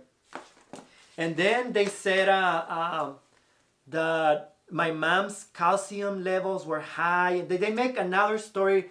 They created some different story for my mom's death. Okay, so I have 2 letters with 2 different stories, 2 different versions of death of my mom. Okay, so those emails that I sent Mr. Kelly, attorney at law, those emails were not unproductive. Okay, those emails were not unproductive whatsoever. I don't know, Mr. Kelly, if you have had a family member, a loved one die in a hospital, but I'm pretty sure that if you were to be in my shoes, you will, in the spot, sue the hospital. I'm wondering, before you send me this letter of no contact, did you talk to them and did you tell them about the situation, about everything, about what happened, what's going on? Did you ask them that my mother, did you ask them what happened to the patient that died in that hospital? Did you ask them, or did you just decided to send me the letter just to get money from them? I'm wondering, Mr. Kelly, what was your plan of action before sending me this letter saying that I'm threatening and I'm alarming and whatnot? I mean, I'm asking all of you guys, you guys are watching this video. How will you guys react if your family member dies in front of you guys and the hospital creates a complete versions to avoid liability? How will you guys react? How will you react, Mr. Kelly, if one of your sons or daughters die in a hospital and you know that it was because of neglect? How will you react? But no, you didn't care about that, right? The only thing that you care about is just to send that letter and just try to intimidate me, right? So please contact me. Tell me my scope of limitations. Again, Dr. Wakabayashi refused to change the death certificate. He refused to write down the real reasons why my mom died. The real reasons why my mom died, right? Again, I'm going to repeat them. Brain encephalopathy. she went into code. She had a code because of low blood pressure was failed to be reported. Multiple strokes and brain hemorrhages. He didn't wrote nothing of that. And he wrote that she died from cancer when she did not have cancer. And he even told me several times, if your mom survives all the complications, your mom's gonna live for a long time because she does not have any more cancer. You told me that, Dr. Wakabayashi. Okay, you told me that multiple times. So, I have another letter from City of Hope apologizing for what Ella Navarro did. Apologizing that she discharged my mom with disregard of her well-being on August 12th. Okay, so again, all of my emails were not unproductive. I got proof. That was the main objective why I sent those emails, to get proof from the hospital, which I already have. Okay, I have again all these documents that state the real causes of death. I have boxes and boxes full of documentation to prove that my mom was killed at City of Hope. She was murdered at City of Hope. Okay, either was it involuntary manslaughter or voluntary manslaughter? I don't know, but a crime was committed at City of Hope. Okay, you guys know what voluntary manslaughter is, right? When someone kills another person by mistake, that's not that crime is not murder. It's manslaughter. It's called manslaughter. Okay, so it's the death of another person by mistake.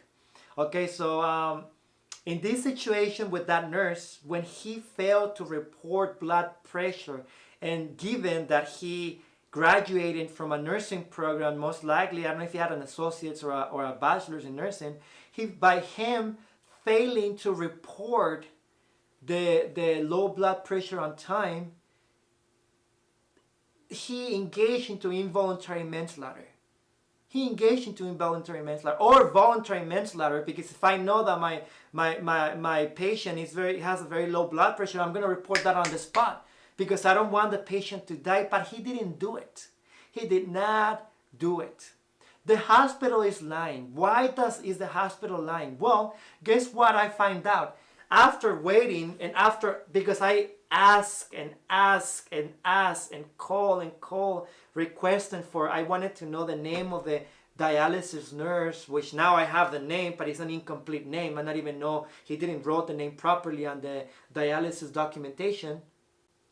After asking for information, I received the dialysis and nursing notes a couple of weeks ago. And long time ago, a nurse assistant told me that Dr. Risby, she was owner of the dialysis company, City of Hope subcontracts to provide dialysis to patients. Okay, so she told me once that PCA told me, oh, I think that Dr. Risby, she owns the company that gives dialysis to your mom. Now I recall. I didn't recall at that moment, like two weeks ago, what the PCA told me. But when I got the documentation from the hospital, the dialysis nurse reports that the last report lies because the guy states that he had a broken blood pressure machine, and for the entire 3 hours he reported good blood pressure through the entire document. So I mean, it's clear. There's a clear lie over here. So I find out that the company that provides dialysis to patients at City of Hope, the name of the company is called Portable Dialysis Services Incorporated. Portable Dialysis Services Incorporated. Okay. So basically, this company is located in the city of Glendale, okay? And the manager of that company, because I tried to research the owners of that company, so the manager of that company, the manager that appears online, the name is S. Arifa Risby. S. Arifa Risby. So basically, I don't know if that person is related to Dr. Amna Arif Rizvi, right? So basically, either Dr. Rizvi, the nephrologist, she owns the company, or she owns the company. So it's her company or her family company or her friend's company, I don't know, but she has interest in that company that provides dialysis services to patients. Okay? So she has personal interest in that company. So when she came to me and spoke to me and blamed my mother's state of weakness for her death, now I realize why she defended the nurse, and she defended and she blamed everything to my mom. Because there's a conflict of interest here in this type of situation. It was easier for her to say that my mom was weak rather than saying that her company made a mistake. Why? Why do you guys think that she did that? Yes, to avoid liability, to avoid being sued. That's the reason why she blamed everything to my mom. And Dr. Wakabayashi, instead of advocating for my mom, he supported Dr. Rizvi. And he stated the same thing. Your mom died because she was weak. Can you guys believe that? Who is going to believe that that a patient had a 3-hour successful dialysis treatment, and then later on after had a good blood pressure, and boom, then later on she went into court? Who's gonna believe that? After I told you guys the events that really happened inside my mother's room, and that there was witnesses, who's going to believe that? The hospital is trying to protect themselves. The hospital is trying to avoid liability, and Dr. Rizvi tried to protect her company, or the company of friends and family. Can you guys believe that?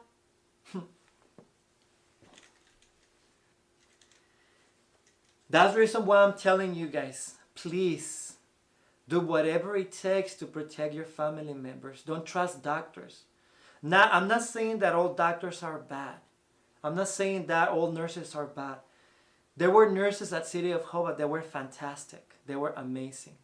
Okay, there were nurses that they were there for their passion. Some nurses like Aneka, she will walk and she will act like this all the time. Like with no energy, like she was unhappy with her doing her job. There's a lot of nurses nowadays or doctors that they just treat patients like objects. But there's nurses that they're very good, extremely good nurses, and they're there for their passion. Sadly, my mom died. And again, the reason why I'm making this video is to communicate our experience to you guys, so you guys can be aware and you guys can prevent your loved ones to die. That's the main reason why I'm doing this video, and to speak up. I'm not gonna be silent. I'm not gonna be quiet for all these unfortunate events that happened to and that end up killing my mother. I'm not gonna be quiet. I wanna see if there's any lawyers out there that can help me out. I have all the documentation, I have all the proof, I have boxes and boxes of information.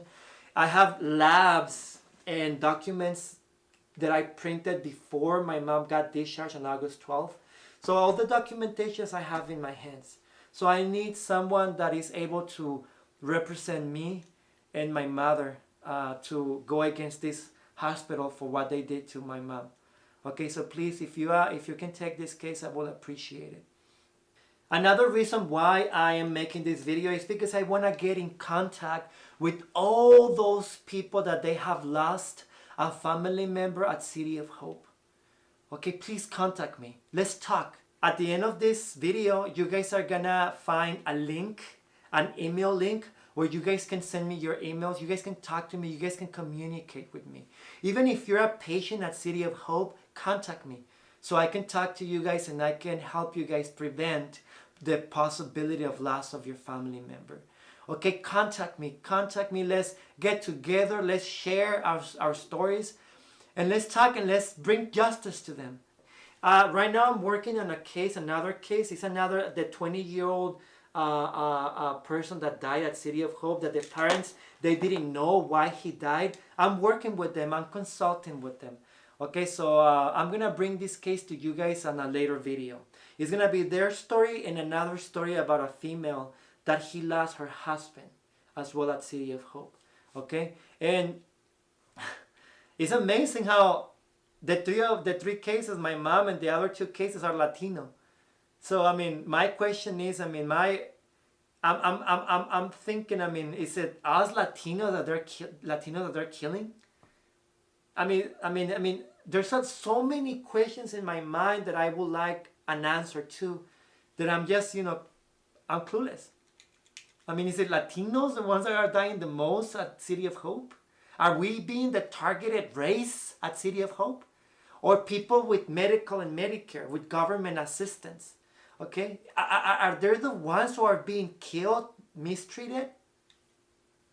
Because another thing that I find out from several staff at City of Hope is that they have patients there that they pay cash. So they are people who are millionaires or rich from other countries, okay?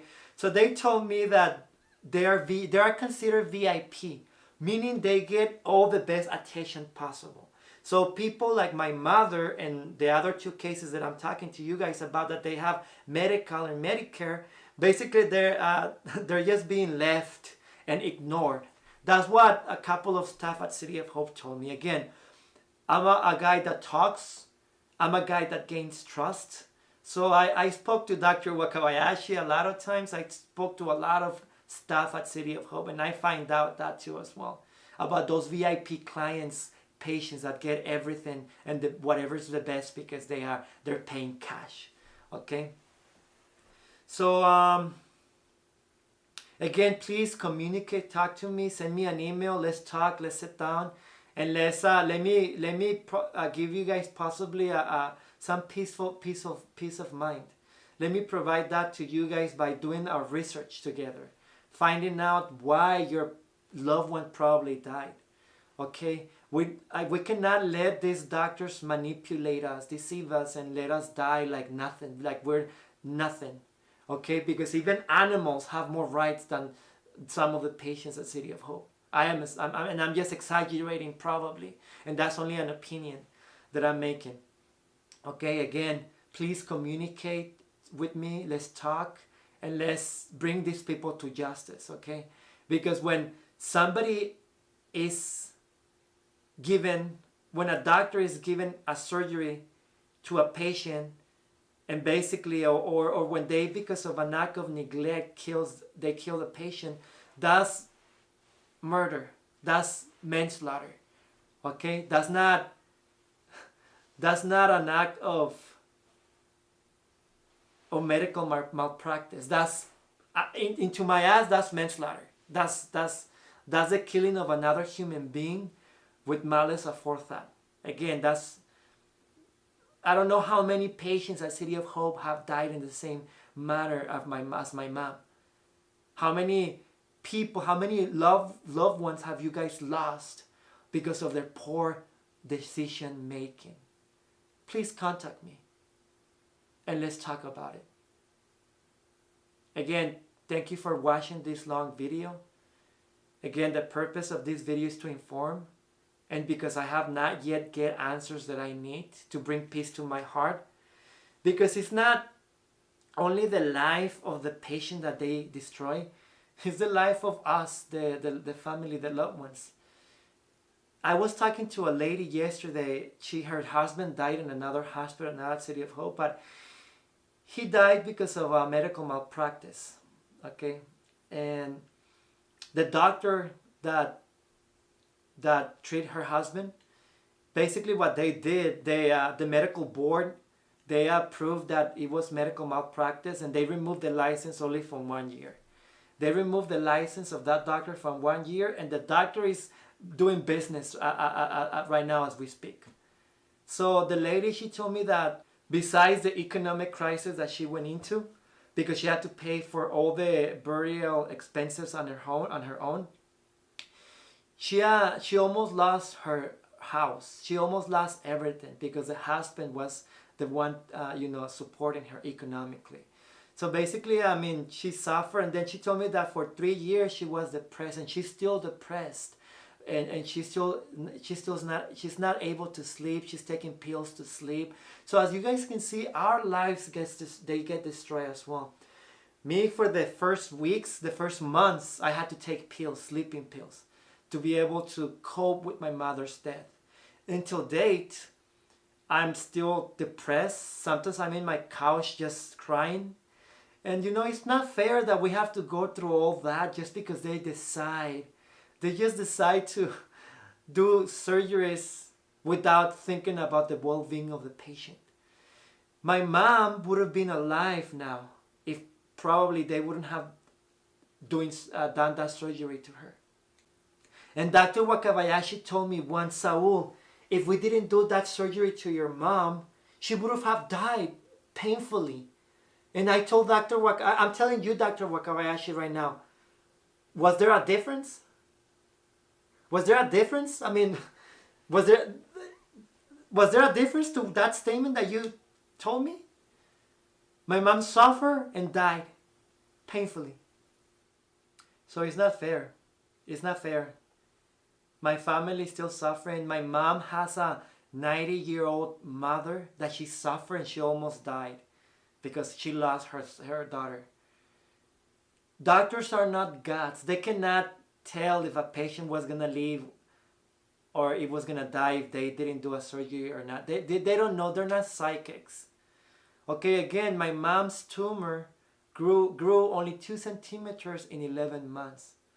That means that probably that tumor at this state probably would have been 4 centimeters or 5 centimeters. But my mom was gonna be alive. She was gonna be walking. She was gonna be with us. Okay, so doctors, you guys do not know what the outcome of patients are if they decide to not do surgeries or whatnot. My mother could have been with a no tumor. If she would have gone to all the 4 months of chemotherapy, who knows? But I'm pretty sure that my mom would have been alive right now until date. I would have been able to talk to her, hug her, kiss her. And you guys took away that from me and from my family. Okay, and who knows how many people you have taken that from, that they have died at City of Hope. So anyways, thanks for listening again to this video. Hopefully you guys can listen to this video, because again, I'm just sharing my experience, our experience at City of Hope. Again, it's a research hospital. They need guinea pigs to learn. And I'm just trying to prevent more deaths, more suffering. Because again, we family members, we do suffer a lot. And I'm still suffering and trying to cope with my mother's loss. Okay, with no more to say, please, at the end of the video, I'm going to put some movies. I'm gonna put on the screen some movies that you guys can see. Where it states that cancer is provoked by meat that we eat on a daily basis because of our diets. And there's a video, Ty Bollinger, he created a series of videos of doctors talking and doctors stating that cancer is caused from a very bad diet, from eating meat, from eating a lot of products that they have a lot of GMOs and a lot of poison. Okay, so I'm gonna put those links in at the end so you guys can see them. So you guys can perhaps have some alternatives instead of going through surgery or chemotherapy and radiation. Those videos, they in Ty Bollinger's videos, doctors, they talk about the reality of the medical industry. He talks about how chemotherapy is not or radiation does not heal the patient. Watch those videos, educate yourselves, and have the option that my mom did not have, and so many people did not have. Okay, even Ty Bollinger's father, who died from cancer, did not have. Okay, so please, I'm gonna put those links, those videos on the screen so you guys can watch them, and try to make wise decisions. Okay, and don't let nobody step on you just because they're more educated or they're doctors or they're nurses. Don't let no one step on you, not even lawyers. Okay, thank you very much.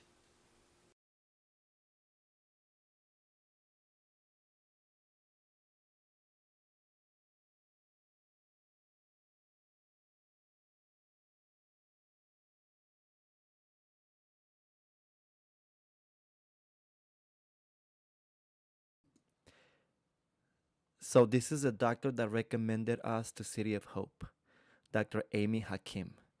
She became my mother's oncologist after Dr. Bahador that refused to do surgery with no blood transfusion.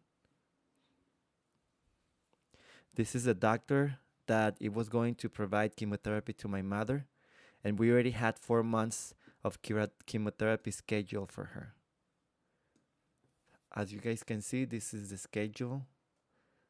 Well, a couple of pages that I found about the chemotherapy schedule we had. This is Dr. Mark Wakabayashi. Do not fall on his demeanor. He pretends to care about people, but in reality, I don't think he does. This is the other Dr. Bern Lee and Dr. Kevin Chan. None of them refused to do surgery on my mother. They just did it without caring about her well-being.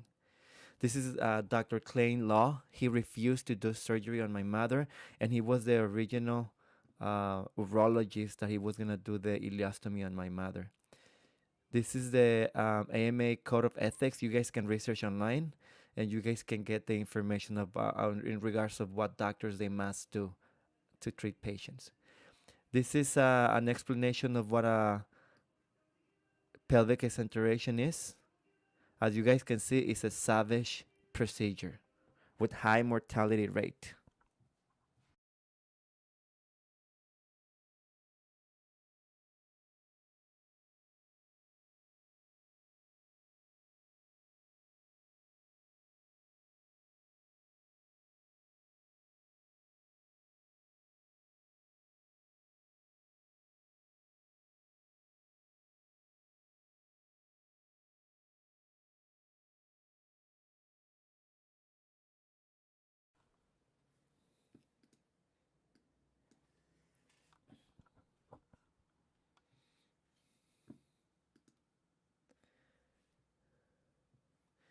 Okay, so doctors, he's just an example of how much money doctors made per consultation. Okay, so they make a lot of money every day on a daily basis. They make thousands of dollars. That's not counting surgeries. So as you guys can see, patients are more business than human beings for some of them. I'm not saying all doctors, but just so you guys can have an idea. And you guys can request documents about how much they charge insurances online, okay? Through the social security, the medical, through the government medical pages.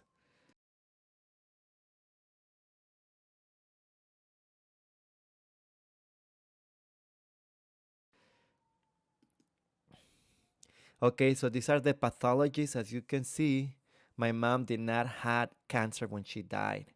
Okay, so they remove all those organs from my mother. Okay, so how can they expect my mom to survive with all those organs being removed? The tumor that they took away from my mother was only 2 centimeters in size. In It just grew 2 centimeters in like around 11 months before she had surgery. So it was a slow growth tumor. My mom would have been alive right now if it wasn't because of them. They just decided to do surgery without care about her well-being and her quality of life.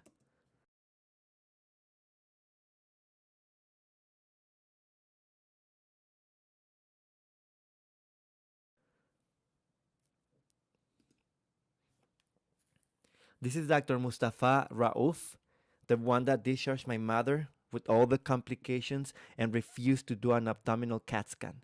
He's a bad doctor. And this is Ella Navarro, the case manager. Be careful of her. She did not care about my mother. The only thing that she cared about is just to discharge my mother without caring about her well-being. She was in violation of patient care because she did not give us the right of appeal. This is the document that my mother signed. As you guys can see, it has her signature and Dr. Wakabayashi's signature. So he electronically signed this document, and they just got rid of my mother. This is the admission diagnosed from Vibra. As you guys can see the dates, she only was at Vibra from the 12th to the 18th because she became extremely septic. They never communicated to Vibra that my mom had multiple abscesses. As you guys can see here at Sharp, the diagnose says that my mom had evidence of multiple intra-abdominal abscesses on CAT scan.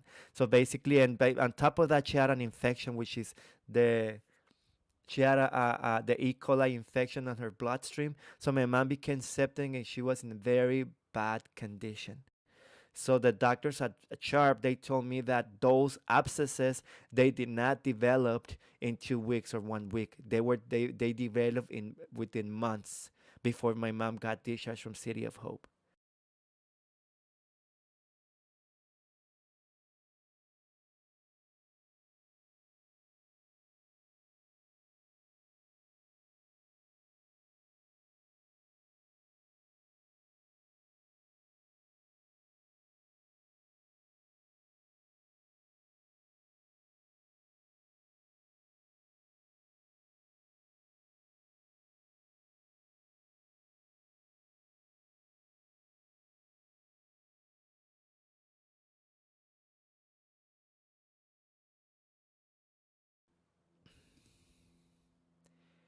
Okay, so this is the letter that I received from City of Hope after I complained against Ella Navarro and Dr. Rauf Mustafa.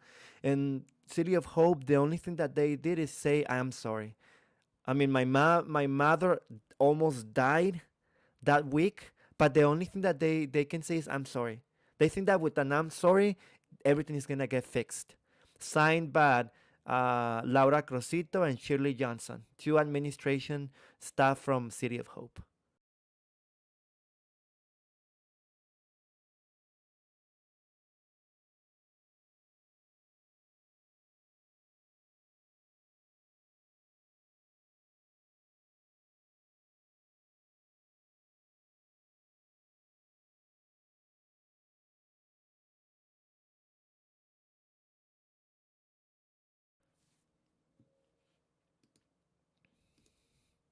This is Elizabeth Davison. Be careful with her.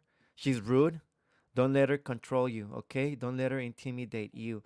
And these are all the online letter emails that I sent to City of Hope, to Dr. Wakabayashi, Robin Miller, Melanie Montijo, demanding consequences to the staff that they basically murder my mother.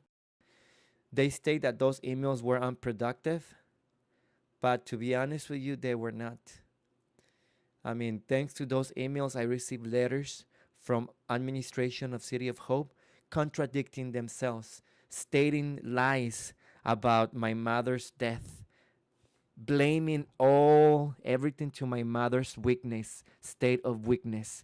But they never blame it to the fact that the nurse, the dialysis nurse, with who's called Joe Dapito, I don't even know what his name is.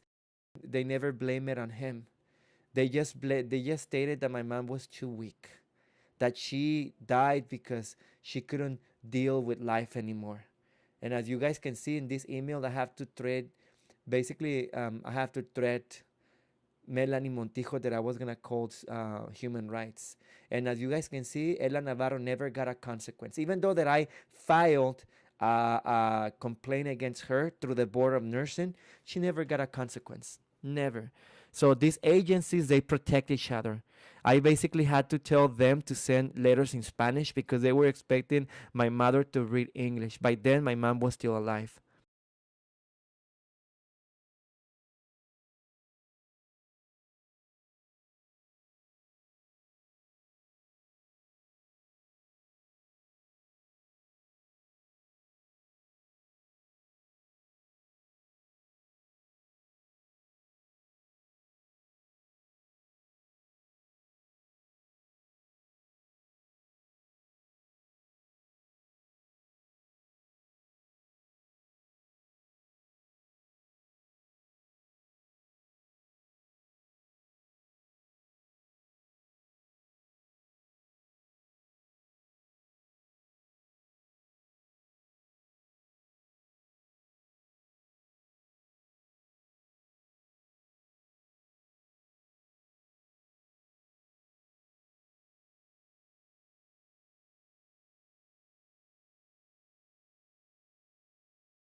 Require ID.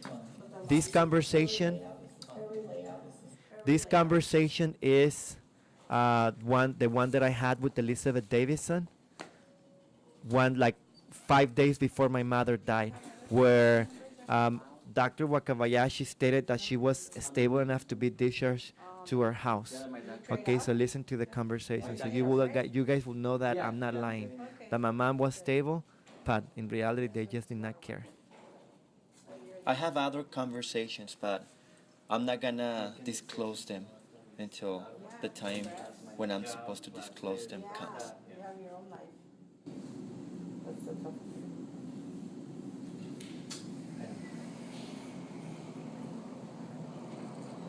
They're not the fastest elevators. Because everybody uses them, that's it.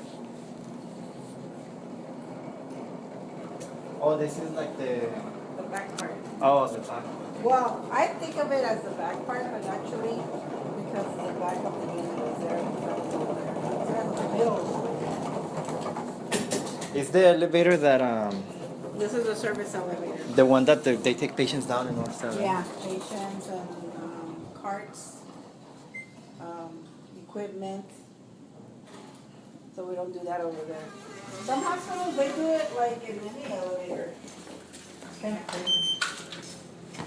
So, So you're right next to because I know that the patient advocate is over there, huh? on the 6th floor. Yeah. Yeah, I'm around the corner from her. Oh, okay. Yeah. They just moved me. They put me in another office, and they forgot to change my carpeting, so you gotta excuse my carpeting. They're supposed to change the carpet, so I'm still waiting for that. So I put on boxes. Hello, you need me to sign? You can have a seat, and there's a black chair in there. Okay, thank you.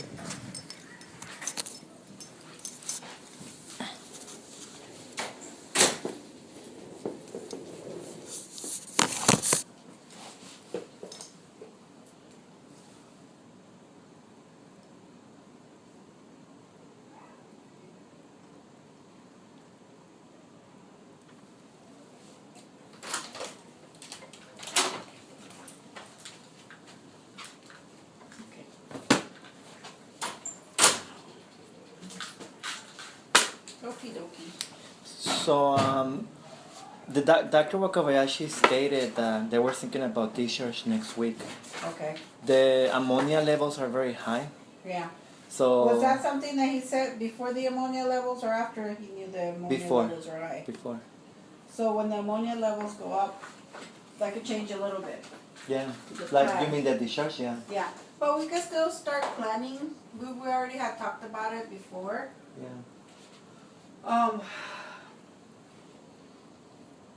There's not many long-term acute cares, except for Kindred, and there's one in Monrovia. Did you find any in Lancaster? I was thinking, do you think that there's any chance that, because I know that the ammonia levels were up, Uh-huh. there's any chance that she can be discharged home and everything can be taken care of at home? Was she on, what is, I have to look at her case more carefully, because I know she's been going back and forth on the ICU. She's still tolerating the trach collar trials? Yeah, but right now that's another thing that I want to ask the doctors if they can remove the tray because she's breathing on her own. Oh, she is. No, she's not. She's been for like 2 weeks. Even Okay. when the last time that she went to ICU, Mm-hmm. she didn't have they didn't connect the machine. Oh, She was okay. breathing on her, Not on on the her vent. own. Yeah. So I'm assuming that once the ammonia levels go down, she's gonna be more alert. More alert, and that she can get better. And then if they can, I mean, I'm just thinking if there's a possibility because last time that she was taken from CHARP, she was taken to her house, Okay. and she only lasted 3 weeks in the house. But because it was a whole different scenario because she was pulling everybody Well, she had a everywhere. heart, yeah. You know, so like nutrition, Yeah. she couldn't eat because of the abscesses, malnutrition. You know, like she So, dehydrated. yeah, it wasn't the best scenario for her at that time, but And- now, Right now, it's supposed to be the scenario is supposed to be better, because if she needs to be dialyzed I mean, that I was thinking if that can be taking place at home. You know, the dialysis, yeah. I don't know about home, but we can send her home and she can go to a dialysis center 3 times a week. Well, I mean, I think that there's dialysis that it's only a matter of researching. You can research, right? Yeah. In the valley, in Imperial Valley, the Centro. If there's companies that they can go and dialyze patients at home. I have heard that started about 2 years ago, but I've never sent one. But we can definitely look into that. I'll call DaVita and see, because that was a company that I remember started doing that. And then the wound, you know, like the wound over here, they told me that the vacuum and everything that they can do that at home as well. They care of Yeah, the we can wound. send the wound care. We can get the wound back for home setting. So that's okay. So she's getting nutrition through the tube feeding. She's getting nutrition to the tube feeding, so I'm assuming that. So I'll continue I'll set that up. So so I'm assuming, you know, like the last time it was not the best condition, but today, this time she's getting Nepro to tube through the tube feeding. That's how she's gonna get the water, the liquids, and the food, right? Yeah. And then They'll show you how to flush it and how often and all of that. so that I'm assuming that can be done at home as well. Yes. And she's not gonna, you know, she's not gonna get into a very bad like situation like last time that she was taken to the hospital because she vomited. She couldn't, you know, tolerate food and whatnot. So I'm assuming that those are the only 3 things. If they remove the trachea, is the tube feeding, the wound care, and the dialysis. That's it. According to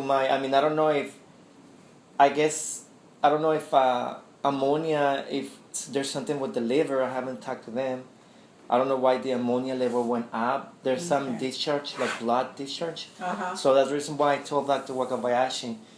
Because of what happened last time, I don't want my mom, and I'm not gonna sign any discharge documents until I know 100% sure that my mom's stable to discharge. Okay. You know, which Dr. Wakabayashi agreed. He said that he was gonna do a CAT scan before they discharge my mom. Yeah. And if the CAT scan, there's no abscesses and there's nothing to worry about. You know, because my sisters, when she was at home, they were, you know, reposition her constantly. Okay. You know, so I mean, that's somebody's gonna take care of my mom 24/7. So that's the thing that I'm You have a thinking. 24/7 caregiver? My sisters, my family, 2 because sisters, 3, how many? 1, 2, 3 sisters. Yeah. So between 3 of them, they will share the care in a 24-hour period. Yeah. 7 days a week. Okay, definitely I'll start getting orders to start setting these things up for home if that's what you want. If it's possible. Yeah, I have to look into the case and read the notes and see. And then you also have to let the doctors know that that's what you would like, because, you know, if they feel it's okay, then I'll work on it, no problem. But if they highly recommend a long-term acute care or a skilled nursing facility, if she gets decannulated, then I have to look for those. Yeah, because the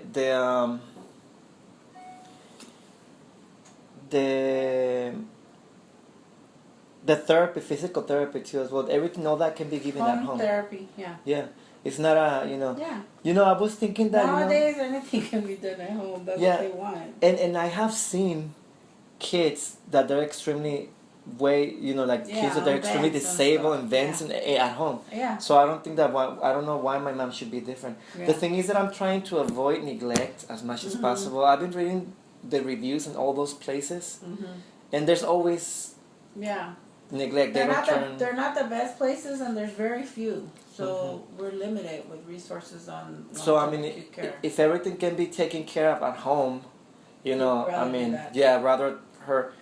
And another thing, I mean, I am assuming that they can do lab tests at home too as well, right? Yes, that's correct. So they can, you know, monitor the follow-up labs. And just in case, you know, like if she needs potassium or whatever. Okay. I mean, if everything can be done at home, I will highly want that rather than her being transferred to another place.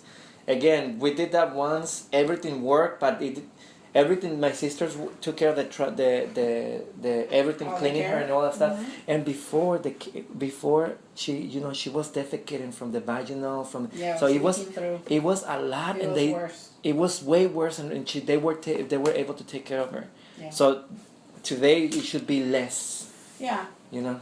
I am all okay with it. I always think the home is the best environment for the patient. Mm-hmm.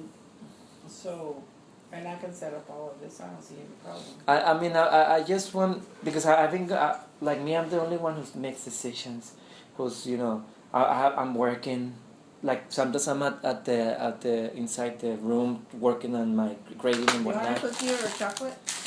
No, I'm thinking, well, shut up. So the thing is that, I mean, I would like to ask for help, case management, if you guys can research all that. Because I'm gonna be on the case. So don't worry. yeah, because I'm trying to, yesterday I was trying to research, but my head is not, I know. so functional lately. Even I go to school, I go to my classes, and I'm not concentrating very good because I'm, not thinking well I'm thinking enough. about your mom. Yeah, thinking about my mom. Sometimes I cannot even sleep, so, I mean, if you Sometimes can I help can't me. sleep when you think too much. So if you can, It's hard. if you guys can help me out with that, I mean, I'll Yeah, appreciate don't worry. it. So that, I mean, if everything home, I mean, I'm thinking that, because I was talking to my sisters, and they were saying that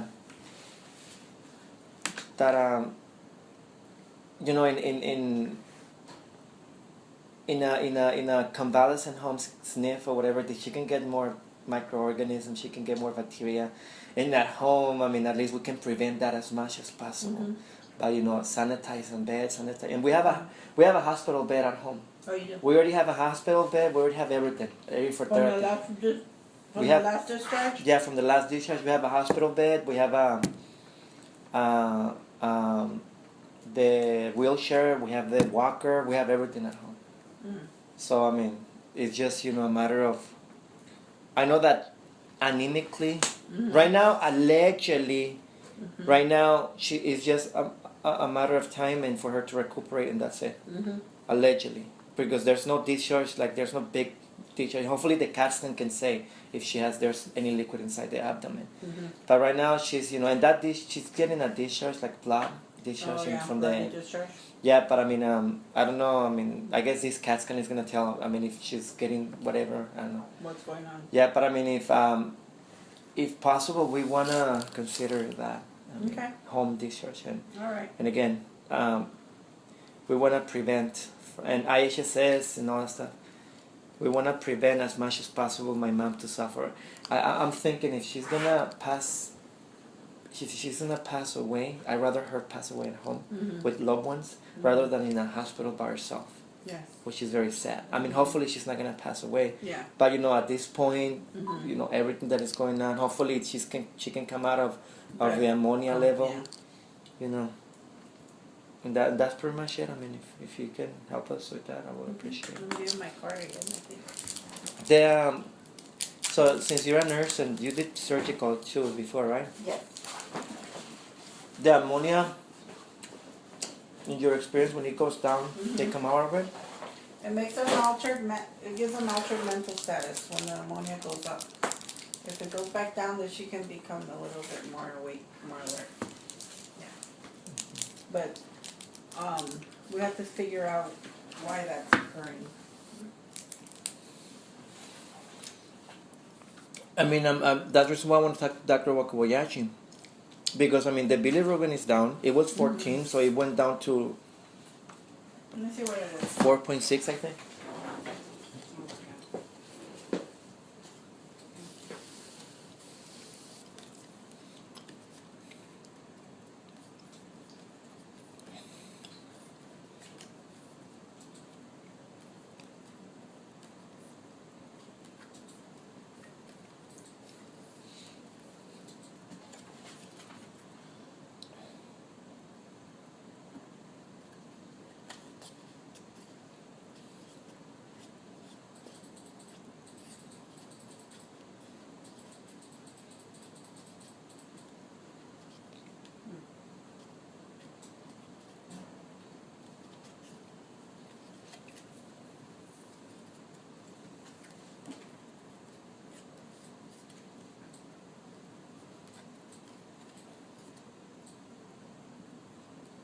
ammonia. She has 82, and normal is 90 to 30. Is So what? it's pretty high. It's 82, And the normal is 30, right? 9 to 30. Yeah, it was extremely high. So once it starts coming down, then we can. So yeah, they will never send her home or anywhere until she's stable for discharge. So when things happen like that, that could probably, it may delay the discharge until she gets better.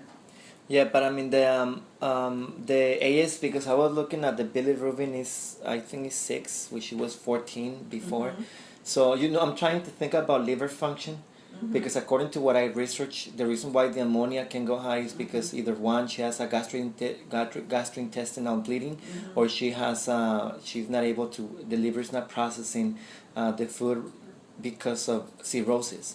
And I just want to know if she has cirrhosis. Did the or doctor say she had that? no, they haven't said anything. That's the reason why I want to talk to the doctors. Yeah. If why is the reason why the ammonia went They'll extremely find high? out and they'll let you know.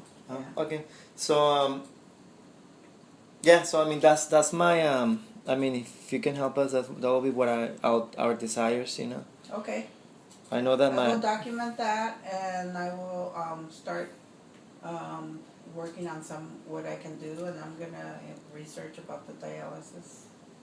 Yeah, because I mean, again, if everything can be done at home and we can take care of her, I think that's And the with best dialysis option. set up, I just need to fax all of the paperwork, and they have to do certain tests like hepatitis C.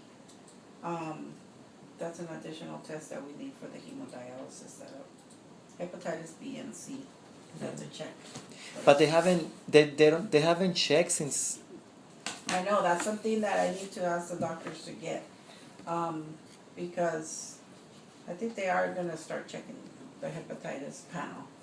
Yeah, because the AST and the ALT, they're normal. They're within normal ranges, and the bilirubin is a little bit high. Okay. So I'm just thinking, I mean, and they told me that those were the parameters for liver Those are the function. liver function tests. So I'm like, what's going But I on? do need the hepatitis B and hepatitis C level to be checked to see, so I can send it to the Dialysis dialysis center.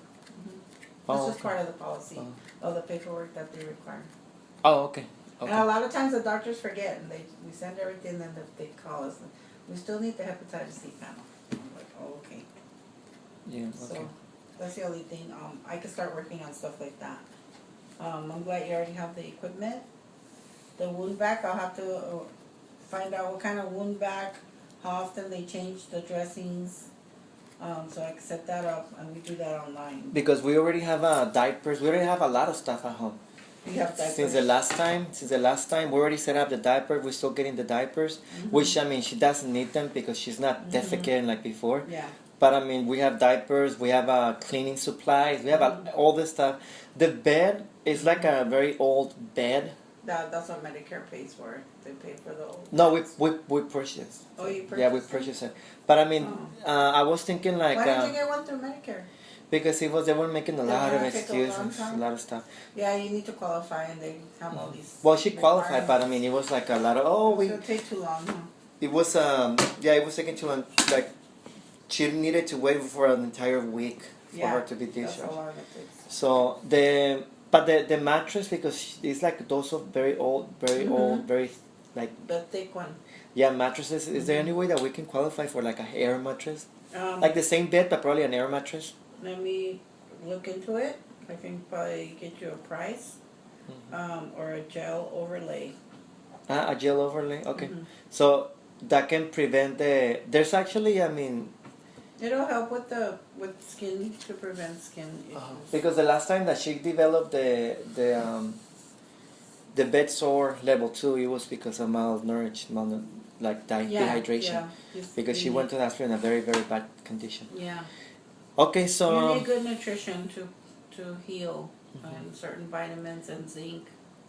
So if your body's not absorbing those things, then it's not gonna heal. So at home they can check blood on a daily basis, right? Like they I don't know about everything. daily, but they can do like weekly. Weekly. Weekly labs. Depends on the home health that I set up, or that you select, but I'll have to find out before I set them up how often the labs will be done, and if they send the nurse to do the labs, or if they have a lab person to do the lab. It depends. Oh, okay. So. But I don't know if anybody's gonna be checking daily labs at home. That's not the usual.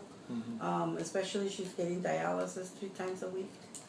So they could probably check the labs with the dialysis. You can ask the dialysis people to save some and then check it.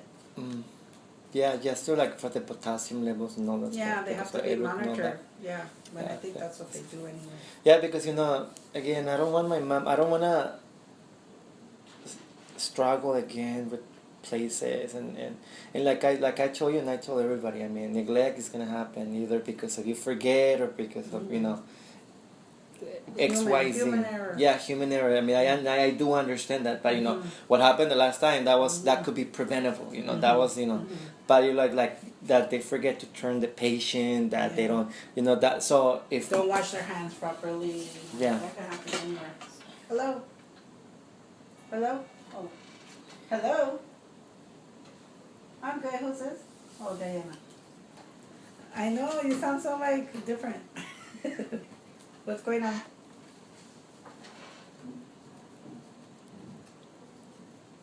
Yes, and I'm gonna go before 5, I told her. Yeah, I'll be there. Listen to me. Huh? Okay, put it away. I need to bring it to my side. Do me a favor. Can you call different DME companies and find out how much it costs for an air mattress or a gel overlay, or one for both? An air mattress, and that's number 1. Number 2 is a gel overlay. Yeah, it's a type of mattress for the bed at home, for the hospital bed, and it's soft. It helps with the skin protection. Okay. Yeah, call find out get quotes for those 2. I don't need it right away. I just want you to, when you have time to call, get it, and then you can email me. Okay. Thank you. Bye. Yeah, so that, I mean, again, I don't want to, hopefully, I mean, at home, now we don't have the problem of her throwing all the nutrition out because of the fistulas. So now that that's not anymore, she can probably, she's going to be able to retain more nutrients. She'll take 2 feedings, and then she'll get her dialysis, And get better little by little. she could do it at home. It's easier than transporting her back and forth. Yeah, and get better little by little, because, I mean, if she, if it was a challenge, right now, that if we were able to take care of her for 3 weeks, I'm pretty sure that we can do that at this point. Was she on dialysis at that time? No. No. Okay, so that's new. So I'll start with that first. If that can be done at home, are you open and okay with her going to dialysis 3 times a week? The thing is that how is she gonna, if she's Well, we'll have to get transportation. yeah, I mean, all depends on how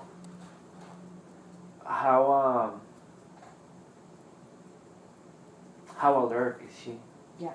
Because I mean, if she's So the transportation will be dependent on that, but let me work on, I'm pretty sure this should be pretty much established by now, because it was 2 years ago, I was at Northridge and they were visiting us to talk about the home dialysis unit.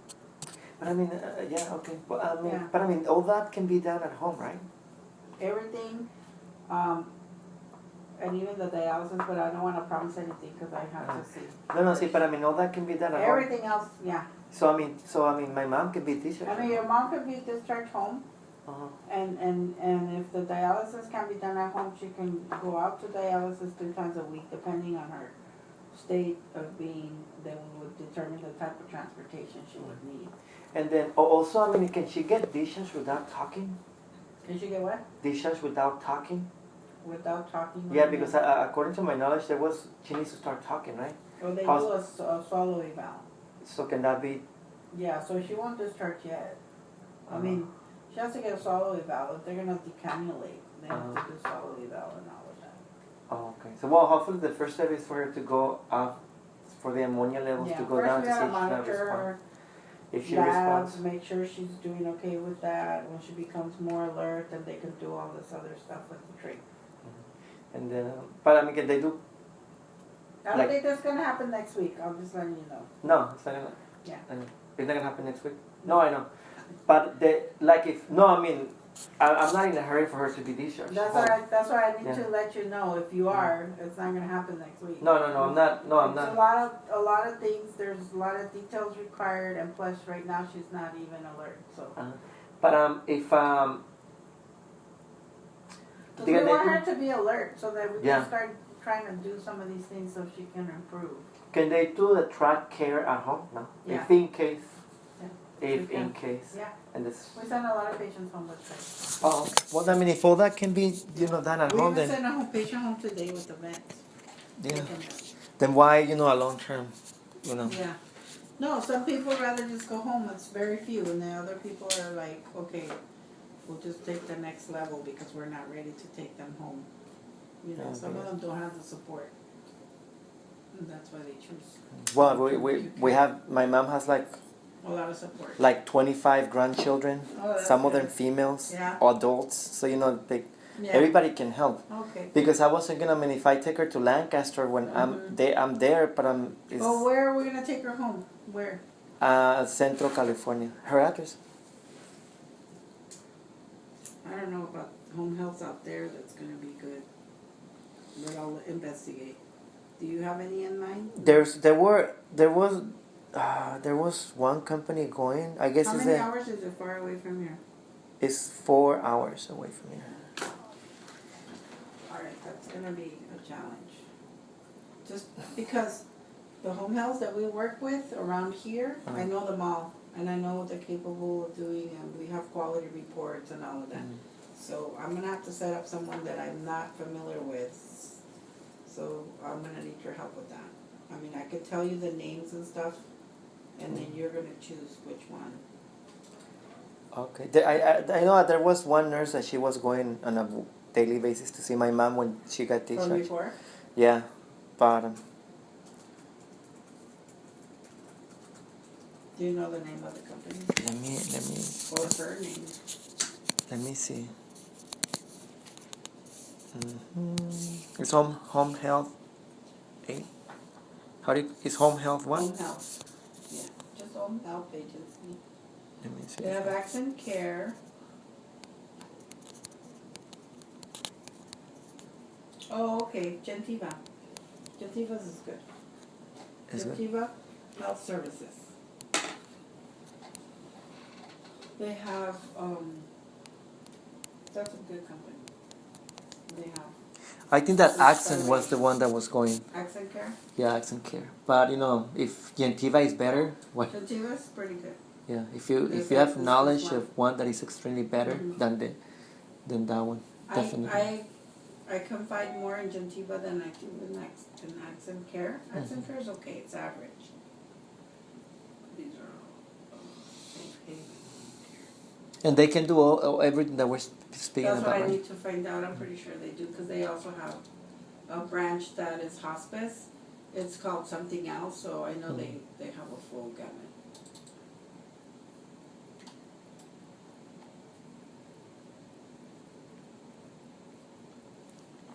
And they cover a big service area, see?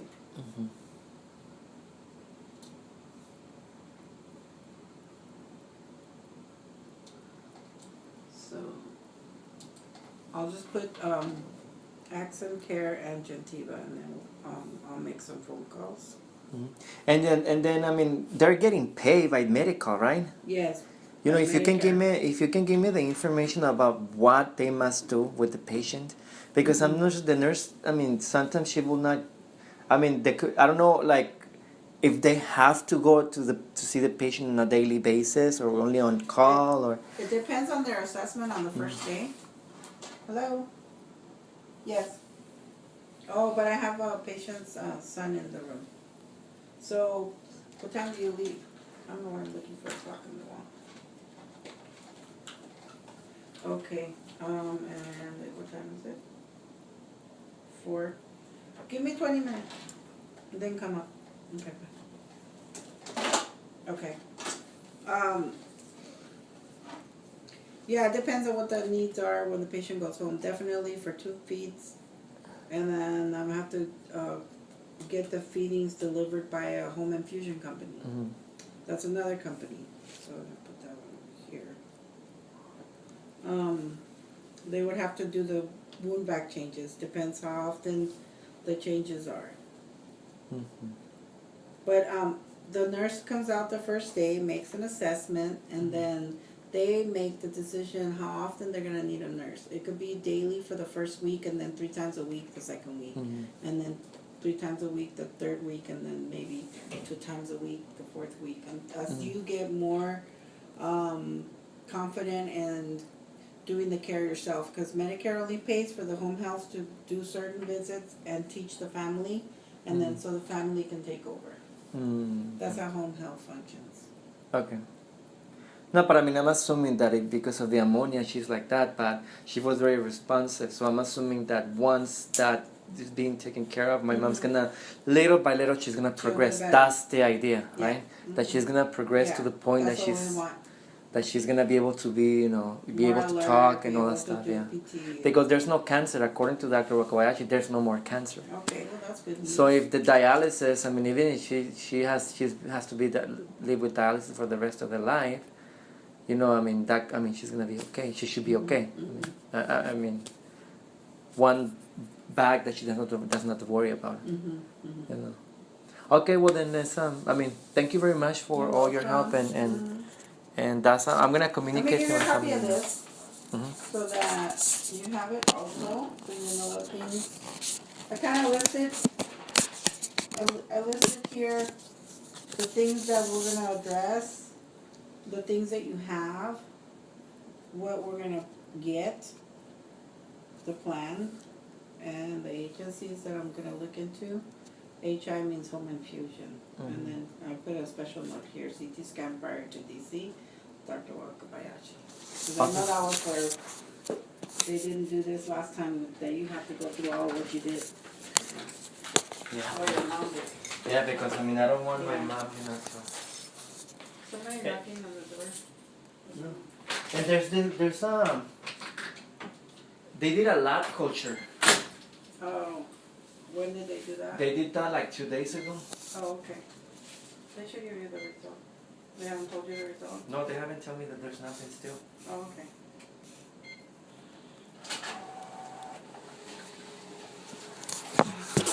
Almost the end of the day. For you, exactly. Yeah, for me. This is money to grab something. For us, it has not been yet. This nightmare. Okay. Well, thank Alright.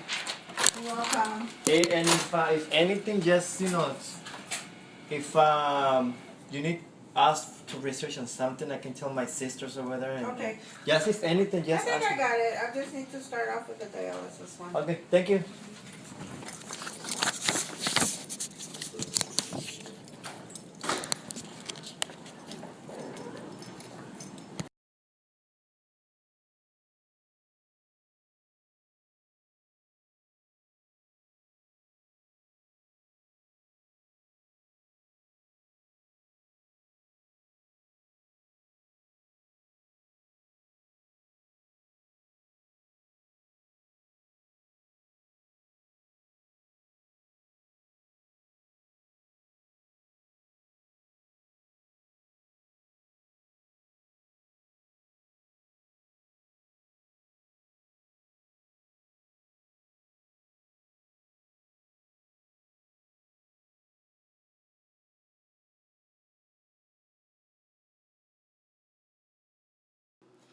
This is a doctor that refused to talk to me on Sunday the 12th, Dr. Sharan Manhas, or I don't know if he's a male or a female, but she refused to talk to me and assess my mother in person because I wanted to communicate to her or him that removing the high protein diet was probably a good idea to lower the ammonia levels in my mother's blood. But he or she refused to talk to me. And the nurse, and this documentation represents the nurse, the night nurse that was working with my mom on Monday night. As you guys can see, she did not wrote her name. She did not wrote her name on the notes. So I think that that's in violation of nursing notes. But anyways, I just wanted to know her name so I can expose her to you guys as well. But she refused. I guess she didn't wrote her name, so that's gonna be difficult. This is information that I researched about brain encephalopathy, where it states that if you don't act on time, very serious problems to the patient. Dr. Risby, she did not act on time. And over here it says that a low protein diet is usually prescribed to have lower blood ammonia levels. Okay, so basically, Dr. Risby failed to take away the Nipro diet from my mother, which is high protein, and provide her with a lower protein diet to prevent further brain deterioration. Okay, I just want you guys to know that. Here's Dr. Risby. Be careful with her. Be careful with her. She's just a money eager type of person. As you guys can see, she's wearing the hijab, bragging about her being a Muslim.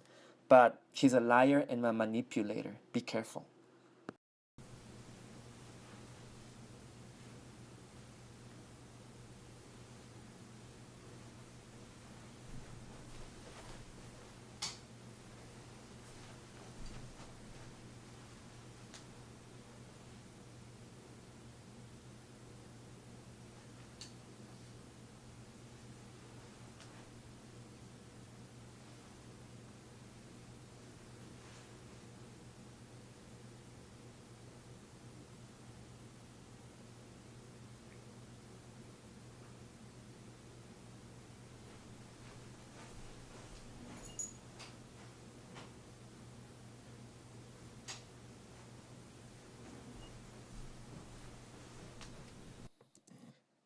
So this is a nurse, Tatiana Semenova. She went inside with me to my mother's room, and she knows that when we got inside the room, my mom did not have a pulse.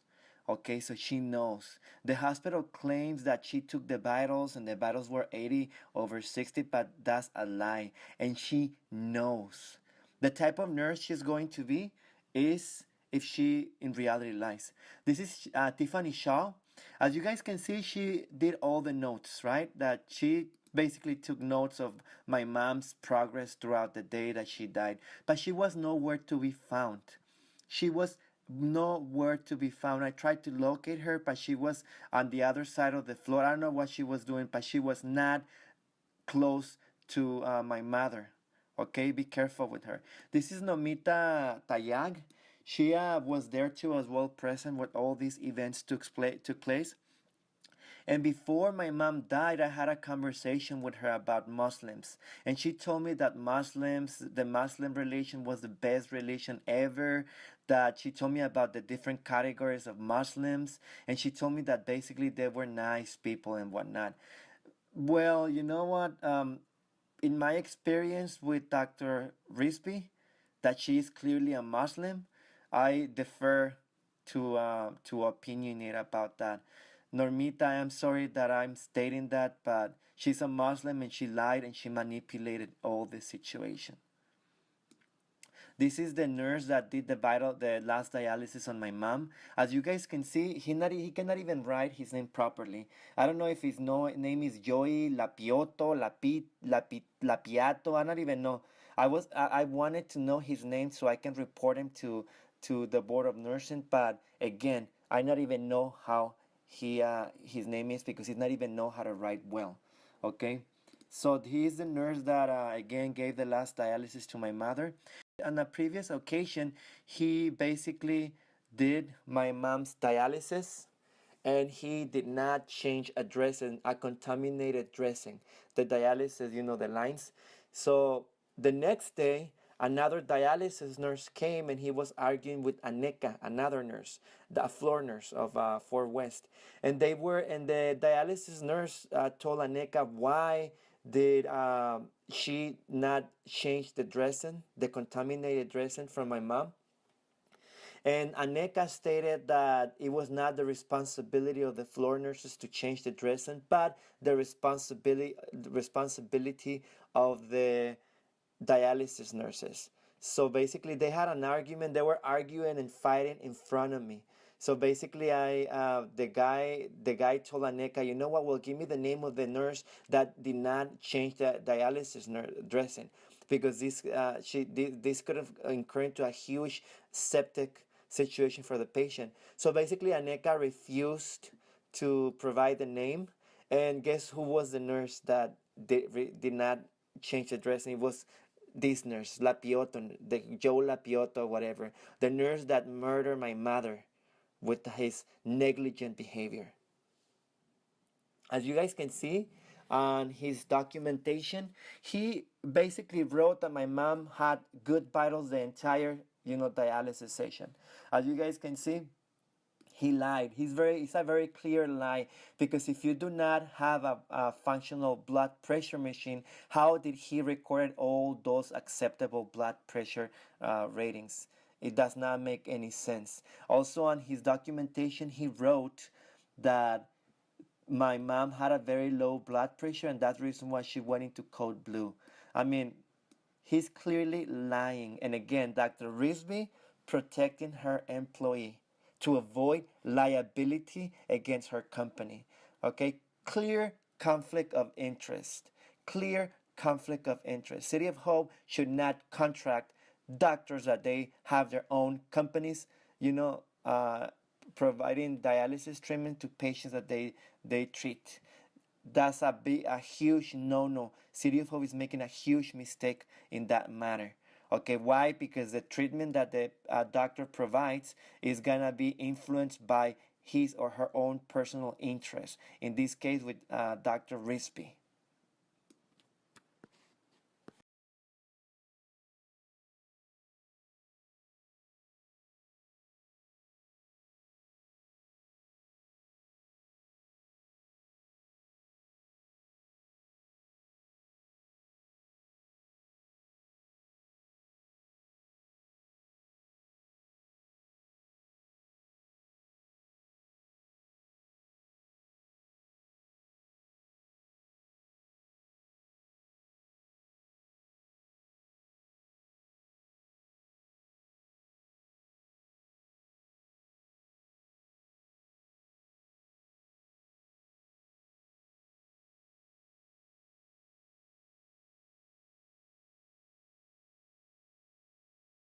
Be careful with her, because she's gonna lie. She's gonna basically, I don't know why her company is subcontracted by City of Hope, her dialysis company, and I don't know why she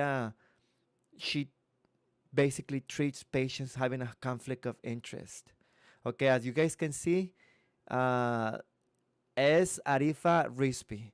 So that's that's one of her family members, and the company that gave dialysis to my mother, the manager is called S. Arifa Rispi.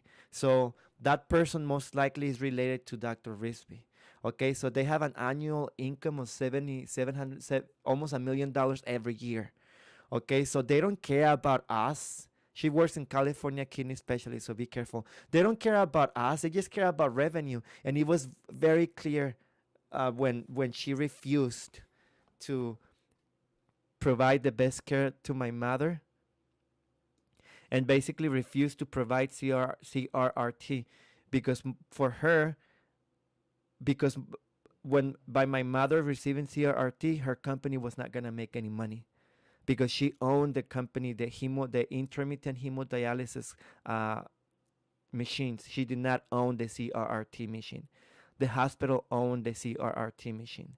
So basically, for her, it was easier to not took off my mother from intermittent hemodialysis, to not lose money. Okay, so she is a deceiver. She only cares about money. She does not care about patients. Be careful with her.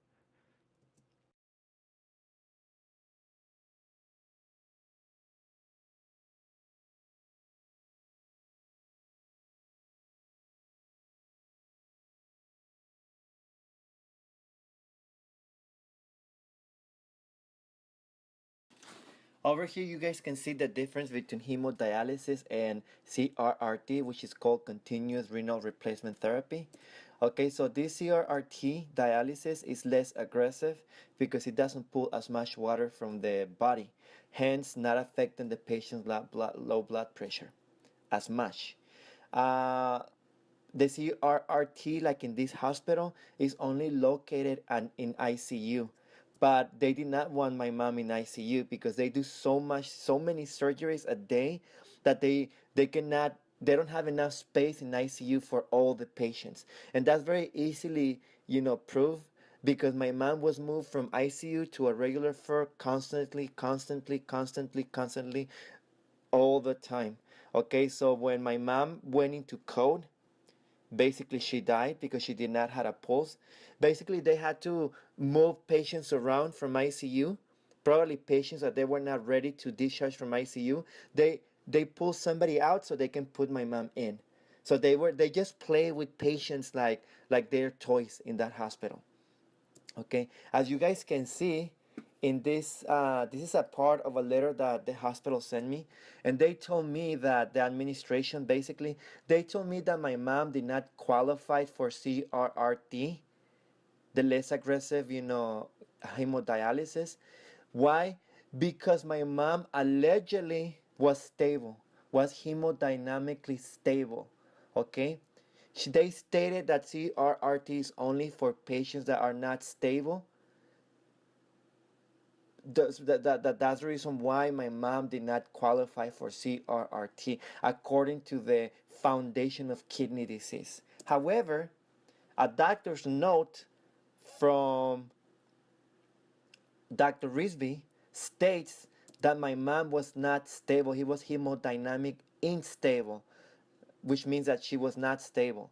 Okay, and she states that she did not qualify for CRRT because she was not stable.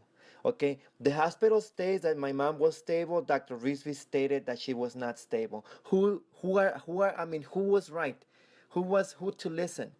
This is the reason why I believe that Dr. Risby only looked for her own personal interest to make money off of my mother.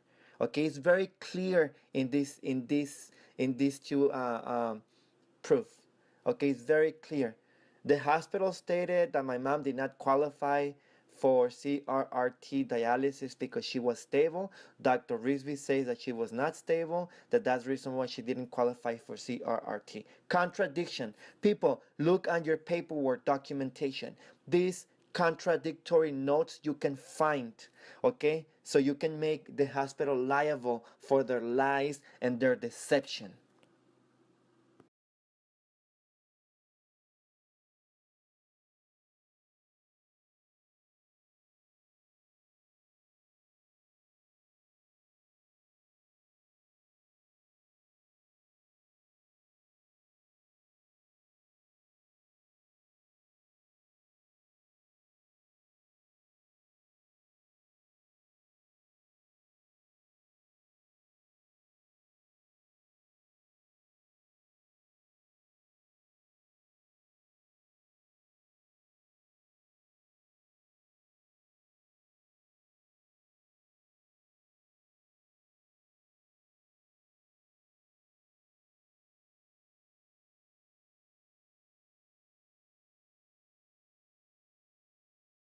Again, these are the emails that I sent to Robin Miller, Melanie Montijo, Dr. Mark Wakabayashi, you know, basically demanding an explanation of my mother's death.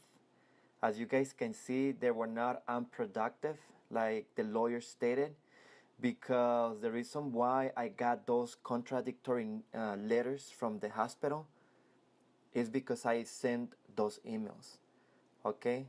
So with no disregard, always, if you guys want something to be clarified, send emails, attack them with emails so they can reply to you guys with letters, and you can find those mistakes to make the hospital or the doctors liable.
Okay, as you guys can see, City of Hope has its own email system, right? So they, like, if you're a patient or a family member, they can include you to that email system, which they did to me. So they stopped sending emails to my email box, okay, my Hotmail email box. So what they did is that they send me emails into their system. Guess what? So they can erase them later on. As you guys can see here, all the emails that I sent to them, they are erased, and all the emails that they sent to me, they got erased. So hence they have control of the situation. Okay, so when you guys are sending emails, tell them to reply to your personal email accounts, because they can easily manipulate that as well.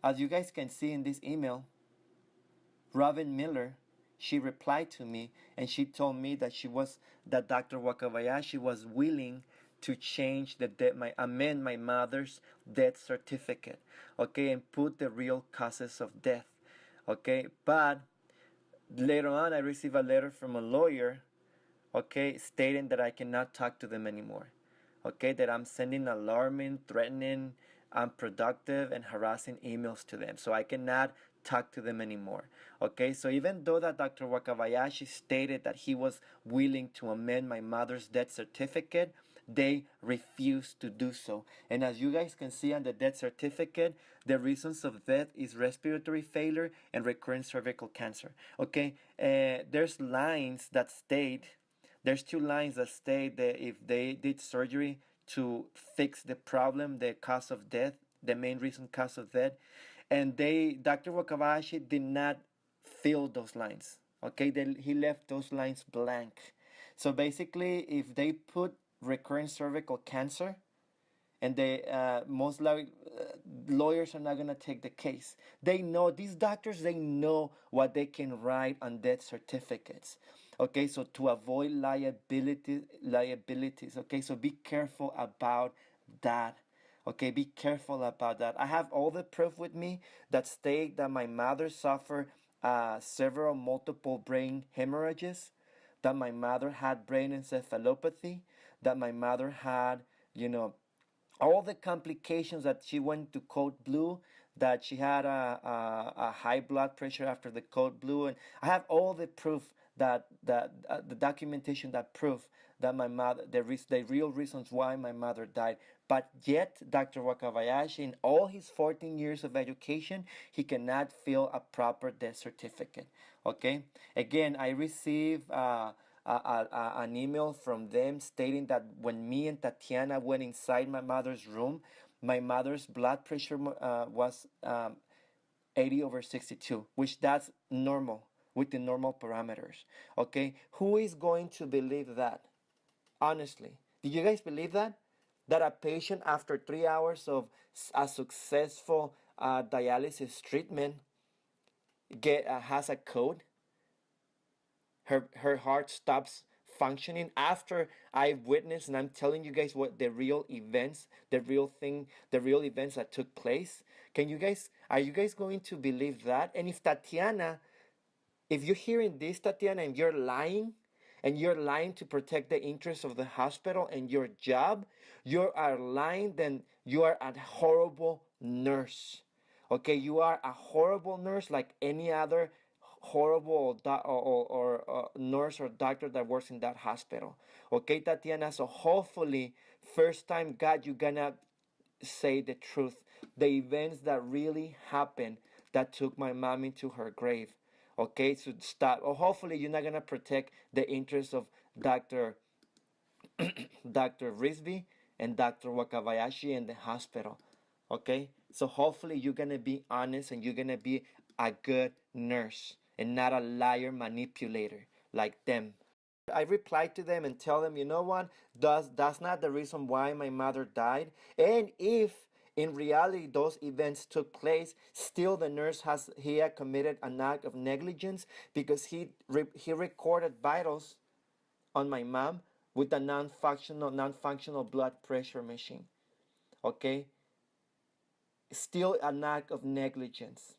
And they sent me another letter saying that my mom's calcium levels were high. And again, they sent me another letter excusing the wrongful death, the murder of my mother. Okay, they sent another letter excusing that. Again, signed by administration staff. Okay, I complained to the California Department of Public Health against the hospital, and they sent me a letter stating that upon investigation they did not found enough evidence to basically consequence the hospital. They sent me a letter. The California Public Health Department sent me a letter that the hospital did not committed any crime against my mother. Okay, they sent me that letter. And Leah Ann Resigne, the RN, she's a district manager that sent me that letter. Can you guys believe that? That's the reason why hospitals, they get away with murder, and they get away with negligence and other serious crimes, because these agencies, the California Board of Nursing and the Department of Public Health, they are protecting these hospitals. I received a letter from this law agency telling me that I need to stop contacting City of Hope. Well, sir, you know what? I am my mother's power of attorney. She signed me as her legal representative. So not contacting the hospital is not an option. Okay? Mr. John C. Kelly, Patrick, Joe, Goethos, whoever you guys are. Okay, so I am my mother's power of attorney, and I refuse to not contact the hospital until this situation gets clarified. Okay, because my mother died. Okay, because I'm pretty sure that if one of your family members have died in any hospitals, you guys would have sue that hospital in no time. Okay, so, and I called your receptionist and told her to please call me back so you can tell me my scope of limitations, and you never call me back. Okay, so do not send me a letter, threaten me that I am going to have legal liability because I'm contacting the people who murdered my mother. Okay? Simple as that.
Hello, I'm back.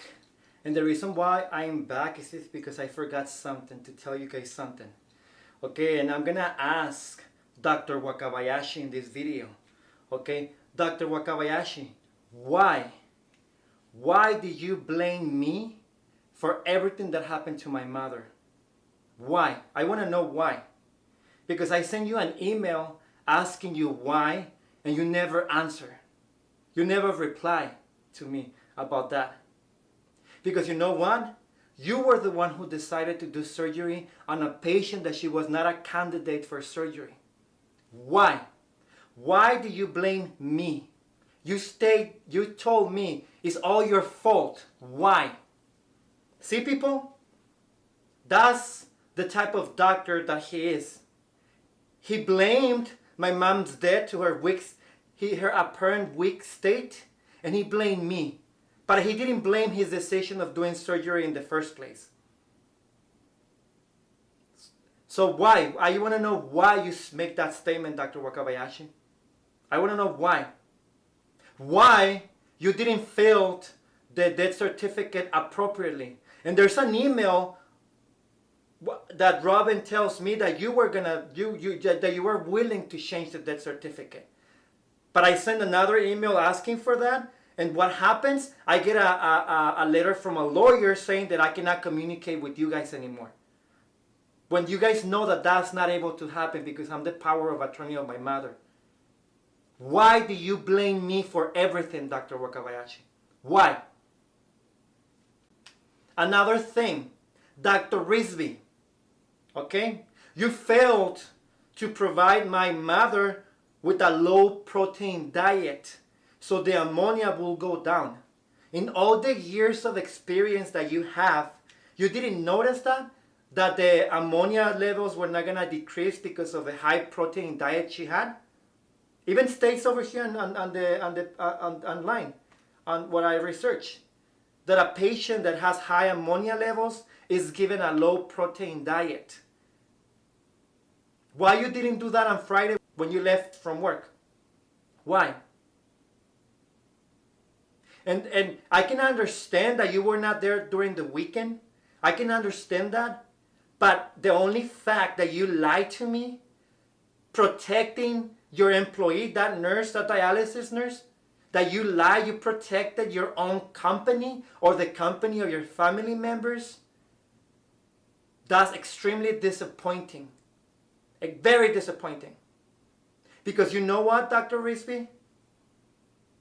If you know that you're gonna treat a patient and you're gonna provide dialysis, you're gonna basically approve dialysis for that patient, you should have another company that does not belong to you or your family do the dialysis treatments. Because you know what? There's a conflict of interest. Because my mom died because of that nurse, that he didn't report low blood pressure on time. And yet, you come to me cowardly and you just tell me your mom died because she was too weak.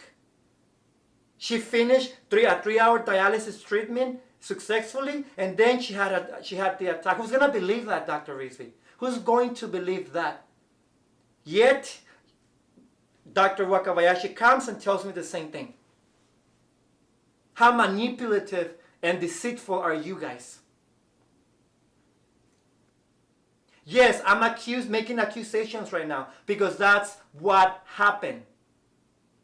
Okay? That's what happened. My mom died because of the dialysis company that you own or your family own. Yes, because of that nurse that he's not even able to write his name appropriately. Just because of him, my mother died. And why no doctors showed up in the morning? Why no one showed up from 6 to 9? Why? Because you guys just decided to let my mom die? Because if you guys did so, that's murder. It's not a medical negligence.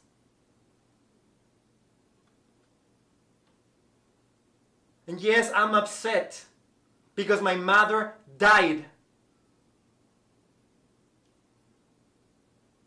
You, Dr. Rizvi, you wear a hijab all the time, bragging about being a Muslim with your parents, right? That day, I was talking to Nomita, the nurse, and she's a Muslim as well. She told me that she was telling me about a lot of wonderful things about the Muslim religion. And what you did that day, trying to manipulate me, lying about the fact about why my mom died, protecting your company, your own personal interests, or the company of your loved ones, that's extremely bad. Something that somebody that brags about being a Muslim should not engage into. You're ashamed for your own religion. And I'm not going to judge the entire Muslim community because of your actions. Of course not. I'm not that ignorant. I'm just letting you know you are ashamed to your own religion. And yes, I'm saying all this because according to Amendment number 1, I have the right of freedom of speech. And my mom died. Okay?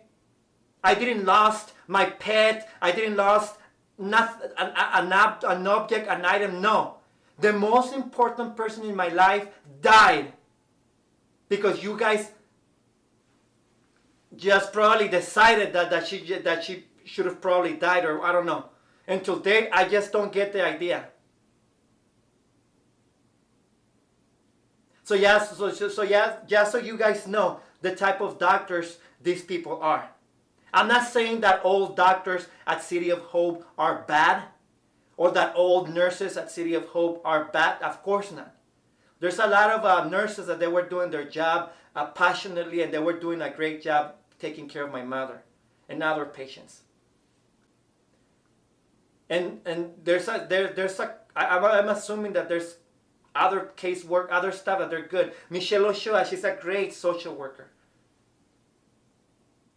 Sadly, the case manager that my mom had, the doctor that she was assigned to, and the nephrologist that my mom was assigned to, all of them are liars, manipulators, and people who deceive.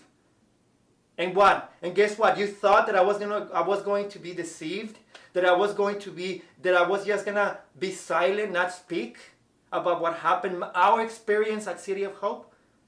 Do you guys think that all those 9 months were glory for us? Of course not. They were not. They were hell. You guys put us into hell. Alive.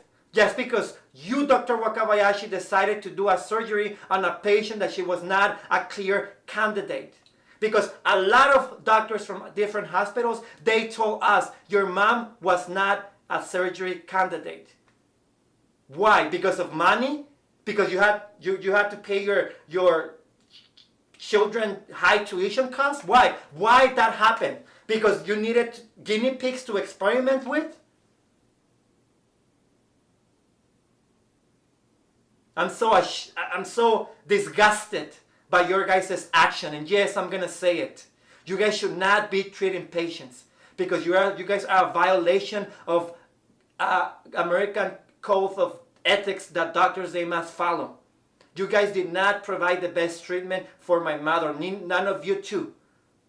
Dr. Wakabayashi, you decided to do surgery on my mother when she was not a candidate surgery, and you blame me and you blame my mother?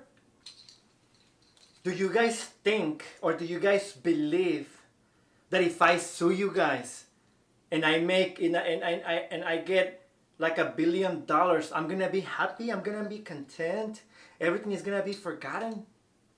You guys think that that's gonna happen? Of course not. It's not about money. The only thing that will make me happy is that if you guys pay legally for your actions, that's what's gonna make me happy, not money. So if you guys are manipulating everything just to avoid liability, if you guys think that I'm all about money, you guys are dumb. You guys are extremely wrong and are worse than cowards. Okay? If you guys were to be in prison for what you guys did to my mother, yes, then I will be extremely happy.